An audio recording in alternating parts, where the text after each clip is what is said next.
MDS ದಮ್ ಆಲು, ನಾಲ್ ತಡ್ಕ ಮತ್ತು mushroom ಮಸಾಲೆ. MDS ನಿಂದ ಊಟ ಪ್ರತಿ ಸಲ ಸ್ವಾದಿಷ್ಟಕರ. MDH ಯಾವಾಗ್ಲೂ ನಿಮ್ಗೆ ಹೊಸ ರುಚಿ ನೀಡಲು ಪ್ರತಿಬದ್ಧವಾಗಿದೆ.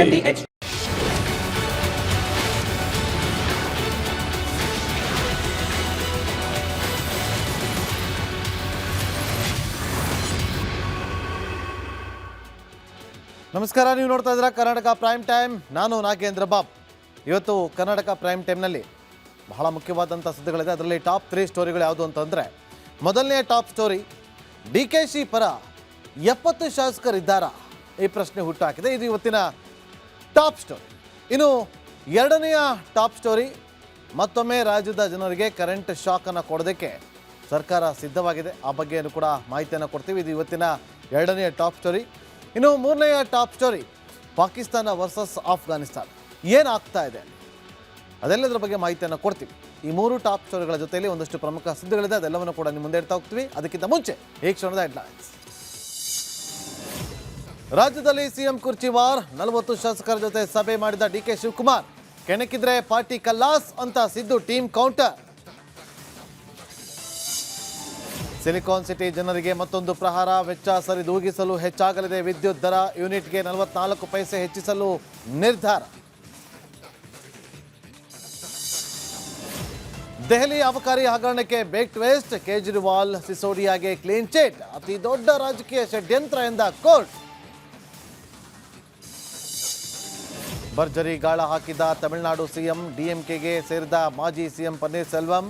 ಹೋದ್ರೆ ಹೋಗ್ಲಿ ಬಿಡಿ ಅಂತ ಪಳನಿಸ್ವಾಮಿ ಗರಂ.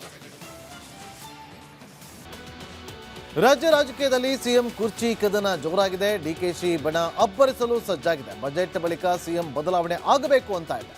ಭರ್ಜರಿ ಮೀಟಿಂಗ್ ಮಾಡಿದ್ದಾರೆ. ಸಿದ್ದು ಟೀಮ್ ಹೈಕಮಾಂಡ್ಗೆ ಖಡಕ್ ಸಂದೇಶವನ್ನು ಕೂಡ ರವಾನೆ ಕೊಟ್ಟಿದೆ. ಏನು ಗೊತ್ತಾ, ಈ ರಿಪೋರ್ಟ್ ನೋಡ್ಕೊಂಡು.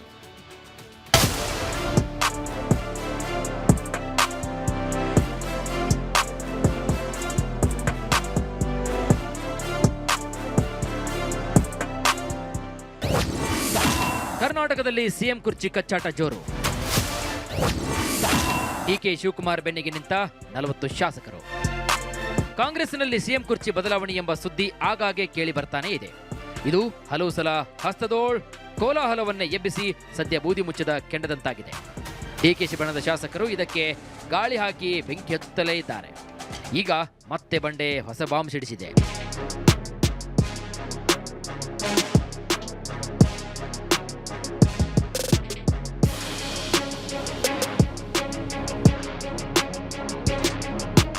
ನಾಯಕತ್ವ ಬದಲಾವಣೆ ಚರ್ಚೆ ನಡುವೆಯೇ DCM DK ಶಿವಕುಮಾರ್ ಬೆಂಬಲಿಗ ಶಾಸಕರು ಬೆಂಗಳೂರಿನ ಖಾಸಗಿ ಹೋಟೆಲ್ನಲ್ಲಿ ಉನ್ನತ ಮಟ್ಟದ ಔತಣಕೂಟ ಸಭೆ ನಡೆಸಿದ್ದಾರೆ.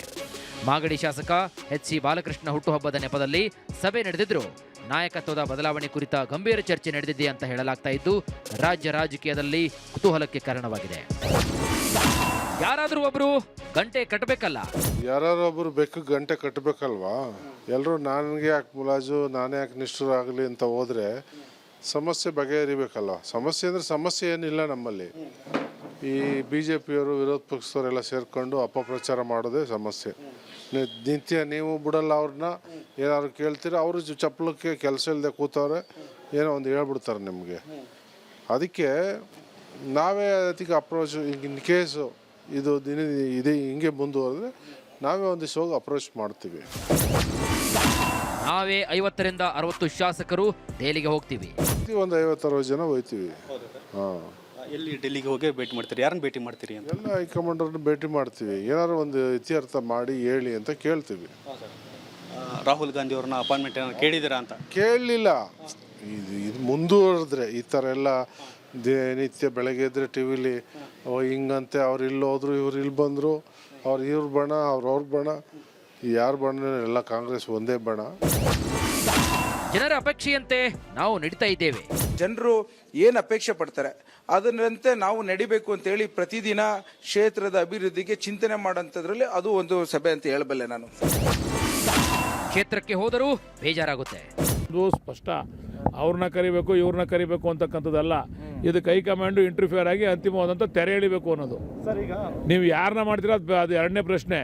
ಮೊದಲನೇ ಪ್ರಶ್ನೆ, ಇದು ಚರ್ಚೆ ಕರ್ನಾಟಕದಲ್ಲಿ ಆಗ್ತಾ ಇದೆ, ನಾಳೆ ನಮಗೆ ಡ್ಯಾಮೇಜ್ ಆಗ್ತದೆ, ನಾವು ಯಾರು ಕೂಡ ಚುನಾವಣೆಯನ್ನು ಫೇಸ್ ಮಾಡೋದಕ್ಕೆ ಆಗೋದಿಲ್ಲ. ಅದಕ್ಕೆ ದಯಮಾಡಿ ಇದಕ್ಕೊಂದು ಅಂತಿಮವಾದಂಥ ತೆರೆನ ಎಳಿಬೇಕು ಅಂತ ಮನವಿ ಮಾಡ್ತಿದ್ವಿ. ಸಿಎಂ ಬದಲಾವಣೆ ಬಗ್ಗೆ ಚರ್ಚೆ ನಡೆಸಿದ್ದು ಸತ್ಯ. ಡಿ ಕೆ ಶಿವಕುಮಾರ್ ಅವರು CM ಆಗಬೇಕು ಅನ್ನೋ ಒತ್ತಡ ಜಾಸ್ತಿ ಆಗ್ತಾ ಇದೆ. ಇದು ಒತ್ತಡದ ಭಾಗನ ಅಥವಾ ಏನಿಲ್ವಾ? ಏನು ಇದು ಪಾರ್ಟಿಗೂ ಅದು ಅವರು ಸರ್ದು CM ಆಗುವಂಥದ್ದು ಅದಕ್ಕೇನು ಸಂಬಂಧ ಇಲ್ಲ. ಬಟ್ ಡಿಸ್ಕಷನ್ ಆಗಿದ್ದು ಮಾತ್ರ ಸತ್ಯ. ನಿಮ್ಮ ಅಭಿಲಾಷೆ ಏನು ಮೇಡಮ್? ನಾನು ಇದು ಸುಮಾರು ಬಾರಿ ಸ್ಪಷ್ಟೀಕರಣ ಕೊಟ್ಟಿದ್ದೀನಿ. ಡಿ ಕೆ ಶಿವಕುಮಾರ್ ಸರ್ ನನಗೆ ರಾಜಕೀಯದಲ್ಲಿ ಬೆಳೆಸಿದವರು, ನನಗೆ ಟಿಕೆಟ್ ಕೊಡಿಸಿದವರು, ನನ್ನ ರಾಜಕೀಯ ಗುರುಗಳು. ಅವ್ರು CM ಆದರೆ ನನಗೆ ನಿಜವಾಗ್ಲೂ ತುಂಬ ಸಂತೋಷ ಆಗುತ್ತೆ. ನಾನು ಯಾವುದೇ ಶಕ್ತಿ ಪ್ರದರ್ಶನ ಮಾಡಿಲ್ಲ. ಯಾರು ಯಾವ ಶಕ್ತಿ ಪ್ರದರ್ಶನ ಇಲ್ಲ. ಕೆಲವರು ರೆಸ್ಟ್ ತಗೊಳಕ್ಕೆ, ಎಜುಕೇಷನ್ ಮಾಡಲಿಕ್ಕೆ ಫಾರಿನ್ ಹೋಗ್ತಾರೆ, ಕೆಲವರು ಊಟ ಮಾಡ್ತಾರೆ, ಕೆಲವರು ಡೆಲ್ಲಿಗೆ ಹೋಗ್ತಾರೆ, ಕೆಲವರು ಎಲ್ಲರೂ ಹೋಗ್ತಾರೆ. ಅವರವರ ಪರ್ಸನಲ್ ಇಶ್ಯೂಸು ಪಕ್ಷದ ಇದಕ್ಕೂ ಏನೂ ಸಂಬಂಧ ಇಲ್ಲ. ಹಸ್ತಪಾಳ್ಯದಲ್ಲಿ ಸಿಎಂ ಬದಲಾವಣೆ ಎಂಬ ಚರ್ಚೆ ಆರಂಭದಿಂದಲೂ ಭಾರಿ ಹಲ್ಚಲ್ ಎಬ್ಬಿಸಿದೆ. ಈಗ ಡಿಕೆಶಿ ಬಣ ದಿನಾಂಕವನ್ನು ಕೂಡ ಫಿಕ್ಸ್ ಮಾಡಿದೆ. ಬಜೆಟ್ ಬಳಿಕ ಸಿಎಂ ಬದಲಾವಣೆ ಆಗುತ್ತಾ ಕಾದು ನೋಡಬೇಕಾಗಿದೆ. Bureau report, Republic Kannada. ನೋಡಿ, ಅಲ್ಲಿರುವಂಥ 135 ಸ್ಥಾನ ಅಂತ ಅಂತಿಟ್ಕೊಳ್ಳಿ. ಈಗಿರುವಂಥದ್ದು ಶಾಸಕರ ಬೆಂಬಲ ಕಾಂಗ್ರೆಸ್ನಲ್ಲಿ 135. ಅದರಲ್ಲಿ DKಶಿ ಕಡೆ 20 ಜನ ಇದ್ದಾರೆ ಅಂತ ಹೇಳಲಾಗ್ತಿದೆ, ಸಿದ್ದರಾಮಯ್ಯ ಅವ್ರ ಕಡೆ 70 ಜನ ಇದ್ದಾರೆ ಅಂತ ಹೇಳಲಾಗ್ತಾ ಇದೆ. ಸೊ ಆದರೆ ಈಗ ಏನಾಗ್ತಿದೆ, DKಶಿ ಬಣ ಹೈಕಮಾಂಡ್ ನಡೆಯಿಂದಾಗಿ ಆಕ್ರೋಶಗೊಂಡಿದೆ. ನಮಗೊಂದು ಕ್ಲಾರಿಟಿ ಸಿಗಬೇಕು. ಆ ಕ್ಲಾರಿಟಿ ಸಿಗೋವರೆಗೂ ಕೂಡ ನಾವು ಏನು ಮಾಡಬೇಕು ಅನ್ನೋದು ಗೊತ್ತಾಗ್ತಾ ಇಲ್ಲ. ಗೊಂದಲಕ್ಕೆ ತೆರೆ ಎಳೆಯದೆ ಮೌನವನ್ನು ತಾಳಿದ್ದಾರೆ ರಾಹುಲ್ ಗಾಂಧಿಯವರು. ಇದು ಸರಿ ಬರೋದಿಲ್ಲ. ದಿನೇ ದಿನೇ ಕಾಲಹರಣವನ್ನು ಮಾಡಲಾಗ್ತಾ ಇದೆ ಅಂತೇಳಿ ಕಾಂಗ್ರೆಸ್ ಹೈಕಮಾಂಡ್ ವಿರುದ್ಧವೇ ಒಂದು ರೀತಿಯಲ್ಲಿ ಅಸಮಾಧಾನವನ್ನು ಹೊರಹಾಕಿದ್ದಾರೆ. ನಿರ್ದಿಷ್ಟ ಅವಧಿಯಲ್ಲಿ ಗೊಂದಲವನ್ನು ಬಗೆಹರಿಸ್ತಾ ಇಲ್ಲ ಹೈಕಮಾಂಡ್. ಅದೇನು ಮಾತುಕತೆ ಆಗಿತ್ತು, ಯಾರು ಪ್ರಮಾಣ ಮಾಡಿದ್ರು 2.5 ವರ್ಷ ನಾವಿರ್ತೀವಿ, 2.5 ವರ್ಷ ನಿಮಗೆ ಬಿಟ್ಕೊಡ್ತೀವಿ ಅಂತೇಳಿ, ಅದು ಅವ್ರವ್ರಿಗೆ ಗೊತ್ತಿದೆ. ಯಾಕೆಂದರೆ ಇದೇ ವಿಚಾರವನ್ನು ಮಾಜಿ ಸಂಸದ DK ಸುರೇಶ್ ಅವರು ಕೂಡ ಹೇಳಿದರು. ಮಾತು ಕೊಟ್ಟಿದ್ರು, ಮಾತು ಕೊಟ್ಟಂತೆ ನಡೆದುಕೊಳ್ಬೇಕು ಅಂತೇಳಿ. ಆದರೆ ಯಾರು ಮಾತು ಕೊಡಬೇಕಾದ್ರೆ ಆ ಸಂದರ್ಭದಲ್ಲಿ ಇದ್ರಲ್ಲ, ಅವರು ಅದನ್ನು ಅದೇ ರೀತಿಯಾಗಿ ನಡೆದುಕೊಳ್ತಾ ಇಲ್ಲ ನಾಯಕರು ಅಂತ ಹೇಳಿ ಈಗ ಕೇಳಿ ಬರ್ತಾ ಇರುವಂಥ ಮಾತುಗಳು. ಹೀಗಾಗಿಯೇ DK ಶಿವಕುಮಾರ್ ಅವರ ಬಣ ಆಕ್ರೋಶಗೊಂಡಿರೋದು. ಏನು ಮಾಡಬೇಕಿದಕ್ಕೆ? ನಡ್ರಿ ಹೋಗೋಣ ಎಲ್ಲ ದೆಹಲಿಗೆ, ಅಲ್ಲಿ ಹೋಗಿ ಪರೇಡ್ ನಡೆಸೋಣ. ಯಾವಾಗ ಹೋಗೋಣ? ಬಜೆಟ್ ಮುಗಿಸ್ಕೊಂಡು ಇಮಿಡಿಯೇಟ್ ಶಿಫ್ಟ್ ಆಗೋಣ, ದೆಹಲಿಗೆ ಶಿಫ್ಟ್ ಆಗೋಣ ಅಂತ. ಅಂದರೆ ರಾಜಕಾರಣದ ಈ ಕುರ್ಚಿ ಕಾಳಗದ ಫೈಟ್ ದೆಹಲಿ ಅಂಗಳಕ್ಕೆ ಶಿಫ್ಟ್ ಆಗುತ್ತೆ ಮತ್ತೊಮ್ಮೆ. ಅದು ಯಾವಾಗ? ಬಜೆಟ್ ಆದಮೇಲೆ. ನಿನ್ನೆ ಒಂದು ಬಾಲಕೃಷ್ಣ ಅವರ ಬರ್ಡೇ ನೆಪದಲ್ಲಿ ಎಲ್ಲರೂ ಕೂಡ ಸಭೆಯನ್ನು ಸೇರಿದರು. ಆ ಸಭೆಯಲ್ಲಿ ಎಲ್ಲ ಚರ್ಚೆಗಳನ್ನು ಕೂಡ ಮಾಡಿದ್ದಾರೆ. ಕಾಂಗ್ರೆಸ್ ಹೈಕಮಾಂಡ್ ಮುಂದೆ ಪರೇಡ್ ಮಾಡೋದಕ್ಕೆ ಚಿಂತನೆಯನ್ನು ಕೂಡ ನಡೆಸಿದ್ದಾರೆ. 40ಕ್ಕೂ ಅಧಿಕ ಶಾಸಕರು ನಿನ್ನೆ ಈ ಒಂದು ಬರ್ಡೇ ಪಾರ್ಟಿಯಲ್ಲಿ ಸಭೆಯಲ್ಲಿ ಭಾಗಿಯಾಗಿದ್ದರು. ಇನ್ನು 20 ಶಾಸಕರನ್ನು ಸೆಳೆಯೋದಕ್ಕೆ DK ಶಿವಕುಮಾರ್ ಬಣ ಪ್ಲಾನನ್ನು ಮಾಡ್ತಾ ಇದೆಯಂತೆ. ಒಟ್ಟು 70+ ಶಾಸಕರ ಜೊತೆ ದೆಹಲಿಗೆ ಹೋಗೋದಕ್ಕೆ ತೀರ್ಮಾನವನ್ನು ಮಾಡಿಕೊಂಡಿದ್ದಾರೆ. ನೋಡಿ, ಶೀಘ್ರದಲ್ಲೇ ದೆಹಲಿಗೆ ಹೋಗ್ತಾರೆ DK ಶಿವಕುಮಾರ್ ಅವರು ಕೂಡ, ಅವರ ಬೆಂಬಲಿಗರು ಕೂಡ ಅಂತ ಹೇಳಲಾಗ್ತಾ ಇದೆ. ಆದರೆ ದೆಹಲಿ ಭೇಟಿಗೂ ಮುನ್ನ ನೋಡಿ, ಒಂದು ವೇಳೆ ಇಲ್ಲ ಸ್ಟ್ರಾಟಜಿ ಏನು, ಅಚಾನಕ್ ಆಗಿ ಸಿದ್ದರಾಮಯ್ಯ ಅವರನ್ನು ಕೆಳಗಿಳಿಸೋದಕ್ಕೆ ಸಾಧ್ಯ ಇಲ್ಲ. ಹೈಕಮಾಂಡ್ ಇಂಥ ಸಂದರ್ಭದಲ್ಲಿ ರಿಸ್ಕನ್ನು ತೆಗೆದುಕೊಳ್ಳೋಕೆ ಹೋಗೋದಿಲ್ಲ. ಸ್ಥಳೀಯ ಚುನಾವಣೆ ಇದೆ, GBA ಎಲೆಕ್ಷನ್ ಇದೆ, ಅದಾದಮೇಲೆ ತಕ್ಷಣಕ್ಕೆ ಎಲೆಕ್ಷನ್ ಬರುತ್ತೆ, ಅಸೆಂಬ್ಲಿ ಎಲೆಕ್ಷನ್ ಬರುತ್ತೆ. ಸೊ ನಾವೀಗೇನಾದರೂ ರೇಸಕ್ಕೆ ತಗೊಂಡ್ಬಿಟ್ರೆ ಎಲ್ಲಿ ಅಹಿಂದ ಮತಗಳು ನಮ್ಮಿಂದ ಕೈ ತಪ್ಪೋಗುತ್ತೋ ಅನ್ನೋ ಆತಂಕದಲ್ಲಿ. ಹಾಗಾಗಿ ಹೈಕಮಾಂಡ್ ಏನು ಮಾಡಬಹುದು? ಈ ಹಿಂದೆ ಕೂಡ ಶಾಂಗ್ರಿಲಾ ಹೋಟ್ಲಲ್ಲಿ 1-to-1 ಒಪಿನಿಯನ್ ತಗೊಂಡಿದ್ರು. ಆಗ ಹತ್ರ 70ರಿಂದ 80 ಜನ ಶಾಸಕರ ಬೆಂಬಲ ಇದ್ದಿದ್ದು ಸಿದ್ದರಾಮಯ್ಯ ಅವರಿಗೆ, 30ರಿಂದ 35 ಜನ ಬೆಂಬಲ ಕೊಟ್ಟಿದ್ದು DK ಶಿವಕುಮಾರ್ ಅವರು. ಹಾಗಾಗಿ ಈಗ ಏನಾದರೂ ಅದೇ ಸ್ಟ್ರಾಟಜಿನ ಹೈಕಮಾಂಡ್ ಪ್ಲಾನ್ ಮಾಡ್ಕೊಂಡು ಅದನ್ನೇ ಮಾಡೋಣ ಅಂತೇನಾದರೂ ಆಗ್ಬಿಟ್ರೆ, ತಲೆ ಲೆಕ್ಕ ಹಾಕೋಣ, ಯಾರ ಕಡೆ ಯಾರ ಹಿಂದೆಗಡೆ ಎಷ್ಟು ಜನ ಇದ್ದಾರೆ ಅಂತೇಳಿ ತಲೆ ಲೆಕ್ಕ ಹಾಕಿದಾಗ DK ಶಿವಕುಮಾರ್ ಅವರ ಬೆನ್ನ ಹಿಂದೆ 70+ ಇರಲೇಬೇಕು ಆ ಟೈಮಲ್ಲಿ. ಇಲ್ಲ, DK ಶಿವಕುಮಾರ್ ಅವ್ರಿಗೆ ಎಷ್ಟು ಜನ ಬೆಂಬಲವನ್ನು ಕೊಡ್ತಿದ್ದಾರೆ, ಅವ್ರನ್ನೇ ಮಾಡೋಣ ಸಿದ್ದರಾಮಯ್ಯ ಅವರು ಅಂತೇಳಿ ಆಗ ಮನ ಒಲಿಸ್ಬೋದು, ನಿಮ್ಮ ಹಿಂದೆ ಯಾರೂ ಇಲ್ಲ ಅಂತೇಳಿ. ಇದು ಒಂದು ಸ್ಟ್ರಾಟಜಿ, ಇದು ಆಗಬಹುದು ಅಂತೇಳಿ. ಹೀಗೆ ಆಗುತ್ತೆ ಅಂತ ಹೇಳ್ತಾ ಇಲ್ಲ, ಇದು ಆಗುತ್ತೆ, ಆಗಬಹುದು ಅಂತ ಹೇಳಿ ಲೆಕ್ಕಾಚಾರಗಳಷ್ಟೇ, ಪ್ರಿಡಿಕ್ಷನ್, ಮುಂದೆ ಏನಾಗಬಹುದು ಅಂತೇಳಿ. ಸೊ ಹಾಗಾಗಿ ಆ ಒಂದು ರೀತಿಯಾದಂಥ ಬೆಳವಣಿಗೆ ಆಗಿದ್ದೇ ಆದಲ್ಲಿ ಪ್ರಿಪೇರ್ ಆಗಿರಬೇಕಲ್ಲ. Precaution is better than cure ಅಂತಾರಲ್ಲ. ಹಾಗಾಗಿ ಮುಂದೆ ಸಂಭವಿಸುವಂಥ ಯಾವುದೇ ಒಂದು ಬೆಳವಣಿಗೆಗೆ ನಾವು ಈಗಲೇ ಸಿದ್ಧರಾಗಿರಬೇಕು, ಈಗಲೇ ಎಚ್ಚೆತ್ಕೊಳ್ಬೇಕು, ಈಗಲೇ ಮುಂಜಾಗ್ರತವಾಗಿರಬೇಕು ಅನ್ನೋದ್ರ ಬಗ್ಗೆ DK ಶಿವಕುಮಾರ್ ಅವರ ಬಣ ಒಂದಷ್ಟು ಪ್ಲಾನ್ಗಳನ್ನು ಮಾಡ್ಕೊಳ್ತಾ ಇದೆ. ಈಗ 40 ಜನ ರೆಡಿಯಾಗಿದ್ದಾರೆ, ಇನ್ನು 20 ಜನ ಎಳ್ಕೊಬೇಕು, 60 ಆಗುತ್ತೆ, ಇನ್ನೊಂದು 10-15 ಆಚೆ ಈಚೆ ಮಾಡಿಕೊಂಡ್ರೆ 70+ ಆಗೋಗುತ್ತೆ. ಸೊ ಹಾಗಾಗಿ ದೆಹಲಿ ಭೇಟಿಗೂ ಮುನ್ನ ಮೊದಲು ಬೆಂಗಳೂರಲ್ಲಿ ಮತ್ತೊಂದು ಸಭೆಯನ್ನು ಮಾಡೋದಕ್ಕೆ ಒಂದಷ್ಟು ತೀರ್ಮಾನವನ್ನು ಕೂಡ ತೆಗೆದುಕೊಂಡಿದ್ದಾರೆ. ಸೊ ಆ ಸಭೆ ನಡೆಸಿದ ನಂತರ ದೆಹಲಿ ಪ್ರವಾಸಕ್ಕೆ ಮುಹೂರ್ತ ಕೂಡ ಫಿಕ್ಸ್ ಆಗುತ್ತೆ ಅಂತ ಹೇಳಲಾಗ್ತದೆ. ಆದರೆ ಯಾವಾಗ ಎಲ್ಲಿ ಅನ್ನೋದು ಸದ್ಯಕ್ಕೆ ಕುತೂಹಲಕ್ಕೆ ಕಾರಣವಾಗಿದೆ. ಏನು ಬೇಕಾದರೂ ಆಗಬಹುದು ಬಜೆಟ್ನ ನಂತರ. ಎಲ್ಲರೂ ಕೂಡ ಕಾದು ನೋಡಬೇಕು. ಮುಂದಿನ ಸುದ್ದಿ ಜೊತೆ ಗಮನ ಕೊಡೋಣ. ನಿನ್ನೆ ಸಭೆಯಲ್ಲಿ ಡಿ.ಕೆ. ಶಿವಕುಮಾರ್ ಯಾರು ಊಹಿಸದ ತಂತ್ರವನ್ನು ಮಾಡಿದ್ದಾರೆ. ಡಿ.ಕೆ. ಶಿವಕುಮಾರ್ ಬೆಂಬಲಿಗರು ಸುಮಾರು 60ಕ್ಕೂ ಹೆಚ್ಚು ಶಾಸಕರನ್ನು ಸಂಪರ್ಕ ಮಾಡಿದ್ರು. ಇವರಲ್ಲಿ ಬರೋಬ್ಬರಿ 40 ಮಂದಿ ಶಾಸಕರು ಔತಣಕೂಟದಲ್ಲಿ ಭಾಗವಹಿಸಿದ್ದಾರೆ. ಸುಮಾರು 20 ಮಂದಿ ಶಾಸಕರು ಮದುವೆ, ವಿದೇಶ ಪ್ರವಾಸ ಸೇರಿದಂತೆ ವಿವಿಧ ಕಾರಣಗಳಿಂದ ಗೈರಾಗಿದ್ದಾರೆ ಎನ್ನಲಾಗಿದೆ. ಗೈರಾದ ಶಾಸಕರನ್ನ ಮುಂದಿನ ಸಭೆಗೆ ಸೇರಿಸಲು ಬೆಂಬಲಿಗರು ಯೋಜನೆಯನ್ನು ರೂಪಿಸುತ್ತಿದ್ದಾರಂತೆ. ಜೊತೆಗೆ ಸತೀಶ್ ಜಾರಕಿಹೊಳಿಗೂ ಕೂಡ ಗಾಳ ಹಾಕಲಾಗ್ತಾ ಇದೆಯಂತೆ. ನೋಡಿ ಇಲ್ಲಿ ಪ್ಲಾನ್ ಏನು. ಡಿ.ಕೆ. ಶಿವಕುಮಾರ್ ಅವರ ಆಫರ್ ಏನು? ಒಂದು ವೇಳೆ ಡಿ.ಕೆ. ಶಿವಕುಮಾರ್ ಅವರು ಮುಖ್ಯಮಂತ್ರಿ ಆಗುವಂಥ ಸನ್ನಿವೇಶ ಬಂದಿದ್ದೆ ಆದರೆ ಏನಾಗಬಹುದು? ಏನಾಗುತ್ತೆ ಅಂತ ಒಂದು ಸನ್ನಿವೇಶ ಎದುರಾದಾಗ ಏನಾಗುತ್ತೆ ನೋಡಿ. ನಿಮಗೆ ಮುಖ್ಯಮಂತ್ರಿ ಏನಾದರೂ ಡಿ.ಕೆ. ಶಿವಕುಮಾರ್ ಅವರು ಆಗಿದೆ ಆದರೆ ಯಾರ್ಯಾರಿಗೆ ಏನೇನು ಸ್ಥಾನಮಾನ ಸಿಗ್ಬೋದು, ಯಾವ ರೀತಿಯಾಗಿ ಅವ್ರಿಗೆ ಇಂಥ ಒಂದು ನಿಮಗೆ ಚಾನ್ಸ್ ಸಿಗುತ್ತೆ, ಇಂಥದನ್ನು ನಾವು ಮಾಡ್ತೀವಿ, ಭರವಸೆ ಕೊಡ್ತೀನಿ ಅಂತ ಹೇಳಿದಾಗ ನೋಡಿ, ಯಾರಲ್ಲಿ ಎಷ್ಟು ಜನ? 3 ಜನ DCMಗಳಾಗ್ತಾರೆ. ಯಾರು? ಪ್ರಿಯಾಂಕ್ ಖರ್ಗೆ ಅವರು, ದಲಿತ ಸಮುದಾಯ, ಉಪಮುಖ್ಯಮಂತ್ರಿ ಸ್ಥಾನ. ನೋಡಿ ಇಲ್ಲಿ ಉಪಮುಖ್ಯಮಂತ್ರಿ ಸ್ಥಾನವನ್ನು ಕೊಟ್ಟಾಗ ಆಬ್ವಿಯಸ್ಲಿ ಮಲ್ಲಿಕಾರ್ಜುನ್ ಖರ್ಗೆ ಅವರು ಸುಮ್ಮನೆ ಇರ್ತಾರೆ. ಮಗ DCM ಆಗ್ತಾವನೆ, ಆಗಲಿ ಬಿಡಿ ಅಂತೇಳಿ. ಸಿದ್ದರಾಮಯ್ಯವರ ಇದರಲ್ಲಿ DCM ಒಬ್ಬರೇ ಇರೋದು, ಡಿ.ಕೆ. ಶಿವಕುಮಾರ್ ಅವರು. ಸೊ ಹಾಗೆ ಬಂದಾಗ ಇಲ್ಲಿ ಪ್ರಿಯಾಂಕ ಖರ್ಗೆ ಅವರಿಗೆ DCM ಸ್ಥಾನಮಾನ ಸಿಗುತ್ತೆ ಅಂತಂದರೆ ಆಬ್ವಿಯಸ್ಲಿ ಮಲ್ಲಿಕಾರ್ಜುನ್ ಖರ್ಗೆ ಅವರು ಸುಮ್ಮನೆ ಆಗ್ತಾರೆ. ಆಗ ಸಪೋರ್ಟ್ ಮಾಡುವಂಥ ಸಾಧ್ಯತೆಗಳಿರುತ್ತೆ. ಇದು ಸಾಧಕ ಬಾಧಕಗಳು. ಇಂಥದ್ದೇ ಆಗುತ್ತೆ ಅಂತಲ್ಲ, ಇದು ಆಗಬಹುದು. ಏನು ಆಫರ್ ಕೊಡ್ಬೋದು ಅಂತೇಳಿ ನಾವು ನೋಡಿದಾಗ ಇಷ್ಟೆಲ್ಲ ಬೆಳವಣಿಗೆಗಳು ಆಗುತ್ತೆ. ನೆಕ್ಸ್ಟ್ ಯಾರು? ಸತೀಶ್ ಜಾರಕಿಹೊಳಿ ಅವರು ಉಪಮುಖ್ಯಮಂತ್ರಿ ಸ್ಥಾನಕ್ಕೆ ಅವ್ರಿಗೂ ಕೂಡ ಆಫರ್ ಕೊಡಬಹುದು. ST ದಲಿತ ಸಮುದಾಯ ನೋಡಿ, 2 ಆಯ್ತಲ್ಲಿ. ಅಲ್ಲಿ ಇಷ್ಟ ಆಯಿತು. ಸತೀಶ್ ಜಾರಕಿಹೊಳಿ ಇವತ್ತು CM ರೇಸಲ್ಲಿದ್ದಾರೆ. CM ರೇಸಲ್ಲಿ ಇರೋರು ಈಗ ಅವ್ರಿಗೆ DCM ಕೊಡ್ತೀವಿ ಅಂದ್ರೆ ಒಪ್ಕೊಳ್ತಾರಾ? ಖಂಡಿತವಾಗ್ಲೂ ಕೂಡ ಒಪ್ಕೊಳ್ಳೇಬೇಕಾಗತ್ತೆ. ಯಾಕೆಂತಂದರೆ CM ರೇಸಲ್ಲಿರೋದು ಸತ್ಯ. ಸತೀಶ್ ಜಾರಕಿಹೊಳಿ ಅವರು ಲಕ್ ಕುಲಾಯಿಸ್ಬೋದು. ಅದಕ್ಕೆ ಹೇಳೋದು, ರಾಜಕೀಯದಲ್ಲಿ ರಾತ್ರಿ ಆಗಿ ಬೆಳಗಾಗೋಷ್ಟರಲ್ಲಿ ಏನು ಬೇಕಾದರೂ ಆಗ್ಬೋದು.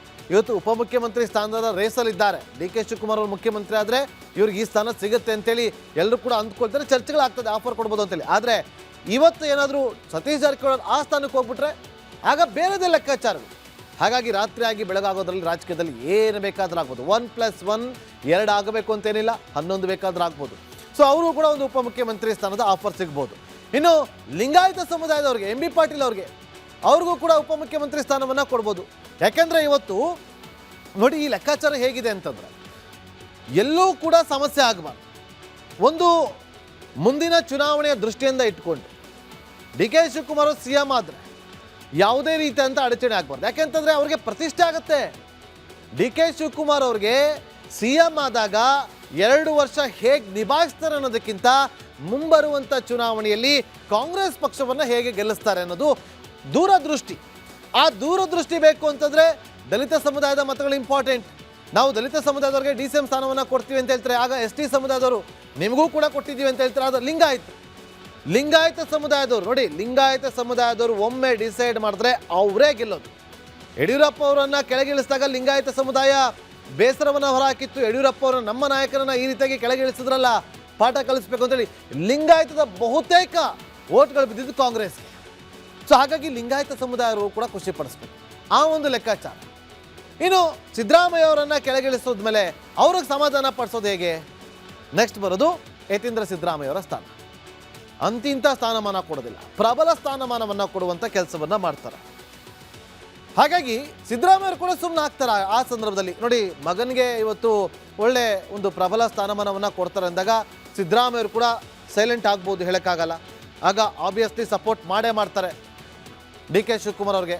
ನನ್ನ ಮಗ MLC ಆಗಿದ್ರು ಕೂಡ ಒಳ್ಳೆ ಪ್ರಬಲ ಸ್ಥಾನಮಾನ ಕೊಡ್ತಾರೆ ಅಂತೇಳಿ. ಯಾಕಂದರೆ ತಂದೆಗೋಸ್ಕರ ಕ್ಷೇತ್ರವನ್ನು ಬಿಟ್ಟುಕೊಟ್ಟಂಥವ್ರು ಯತೀಂದ್ರ ಸಿದ್ದರಾಮಯ್ಯವರು ವರ್ಣಾ ಕ್ಷೇತ್ರವನ್ನು. ಈಗ ಅವ್ರಿಗೆ ಒಳ್ಳೆ ಸ್ಥಾನಮಾನ ಮಂತ್ರಿಗಿರಿ ಸಿಗುತ್ತೆ ಅಂದರೆ ತಂದೆ ಬಿಟ್ಟು ಕೊಡೋದಿಲ್ವಾ ಅನ್ನೋ ಲೆಕ್ಕಾಚಾರಗಳು ಚರ್ಚೆಗಳು ಶುರುವಾಗುತ್ತೆ. ಆಬ್ವಿಯಸ್ಲಿ ಅದು ನೋಡ್ಬೇಕಾದ್ದು. ಇನ್ನು ನೆಕ್ಸ್ಟ್ ಬರೋದು ಡಾಕ್ಟರ್ ಜಿ ಪರಮೇಶ್ವರ್ ಅವರು. ಅವ್ರಿಗೆ ಸ್ಪೀಕರ್ ಮಾಡಿ ಕುಂಡಿಸ್ತಾರೆ. ನೋಡಿ, ಡಾಕ್ಟರ್ ಜಿ ಪರಮೇಶ್ವರ್ ಅವರು ಇವತ್ತು CM ರೇಸಲ್ಲಿದ್ದಾರೆ, ಹೌದು. ಹಾಗಾಗಿ ದಲಿತ ಸಮುದಾಯದ CM ರೇಸ್ಗೆ ಅಂತ ಬಂದಾಗ ಅವರ ಜೊತೆಯಲ್ಲಿ ಸತೀಶ್ ಜಾರಕಿಹೊಳಿ ಅವರು ಕೂಡ ಇರ್ತಾರೆ. ನೋಡಿ, ಇಲ್ಲಿ ಯಾವ ರೀತಿಯಾಗಿ ಸಮುದಾಯವನ್ನು ಒಲಿಸುವಂತೆ ಕೆಲಸವನ್ನು DK ಶಿವಕುಮಾರ್ ಅವರು ಪ್ಲಾನ್ ಮಾಡ್ತಿದ್ದಾರೆ. ಇಲ್ಲಿ ಇಬ್ಬರ ಜಗಳದಲ್ಲಿ ಮೂರನೇವರಿಗೆ ಲಾಭ ಆಗುತ್ತೆ ಅನ್ನೋದಾದ್ರೆ ಆ ಟೈಮ್ಗೆ ಪ್ರಿಯಾಂಕ್ ಖರ್ಗೆ ಅವರು ಕೂಡ ಹೆಸರು ಬರುತ್ತೆ. ಪ್ರಿಯಾಂಕ ಖರ್ಗೆ ಅವರು ಕೂಡ CM ರೇಸಲ್ಲಿ ಇರ್ತಾರೆ. ನಾವ್ಯಾಕೆ ಆಗಬಾರ್ದು? ಕಲ್ಯಾಣ ಕರ್ನಾಟಕ ಭಾಗದ ನಾಯಕರಿಗೆ ಕೊಡಿ CM ಆಗಲಿ ಅಂತೇಳಿ ಅವರ ನಾಯಕರು, ಅವರ ಬೆಂಬಲಿಗರು ಕೂಡ ಕೇಳ್ಬೋದು. ಅದನ್ನು ಹೊರತುಪಡಿಸಿದ್ರೆ ಸತೀಶ್ ಜಾರಕಿಹೊಳಿ, ನೋಡಿ, ಸಿದ್ದು ಮತ್ತು DKC ಅವರ ಜಗಳದಲ್ಲಿ ಮೂರನೇವರಿಗೆ ಲಾಭ ಏನಾದರೂ ಆಗುತ್ತೆ ಅನ್ನೋದಾದ್ರೆ ಆಗ ಮುನ್ನೆಲೆಗೆ ಫಸ್ಟಲ್ಲಿ ರೇಸಲ್ಲಿರೋದು ಸತೀಶ್ ಜಾರಕಿಹೊಳಿ ಅವರು, ಅದ್ರ ಜೊತೆಗೆ ಪರಮೇಶ್ವರ್ ಅವರು. ನೋಡಿ, ಇವರಿಬ್ಬರಿಗೂ ಕೂಡ ಚಾನ್ಸಸ್ ಇದೆ. ಇವರಿಬ್ಬರಿಗೂ ಕೂಡ ನೋಡಿ, ಒಂದು ಕಡೆ ಇವತ್ತು ದಲಿತ ಸಮುದಾಯದವ್ರನ್ನ ಯಾಕೆ ನೀವು CM ಮಾಡಬಾರ್ದು? ಬೇರೆ ಬೇರೆ ರಾಜ್ಯದಲ್ಲಿ ಮಾಡಿದ್ದಾರೆ, ಕರ್ನಾಟಕದಲ್ಲಿ ಒಂದು ಮಾಡೋಣ ಅಂತೇಳಿ ಹೈಕಮಾಂಡ್ ನಿರ್ಧಾರಕ್ಕೆ ಬಂದಾಗ ಇಲ್ಲ DK ಶಿವಕುಮಾರ್ ಅವ್ರಿಗೆ ಕೊಡಲಿಲ್ಲ ಅಂತಾರೆ, ಅವ್ರು ಬೇಜಾರು ಮಾಡ್ಕೋತಾರೆ. ಸಿದ್ದರಾಮಯ್ಯ ಅವ್ರನ್ನ ಕೆಳಗಿಳಿಸ್ತಾರೆ, ಅವ್ರು ಬೇಜಾರು ಮಾಡ್ಕೊಳ್ತಾರೆ ಅನ್ನೋ ಏನಾದರೂ ಒಂದಷ್ಟು ಚರ್ಚೆಗಳು ಬಂದಾಗ ಇವರಿಬ್ಬರನ್ನು ಕೂಡ ಸೈಡ್ಗಿಟ್ಟು ಇವರಲ್ಲಿ ಯಾರನ್ನಾರು ಒಬ್ಬರನ್ನ CM ಮಾಡುವಂಥ ಚಾನ್ಸಸ್ಗಳಿರುತ್ತೆ.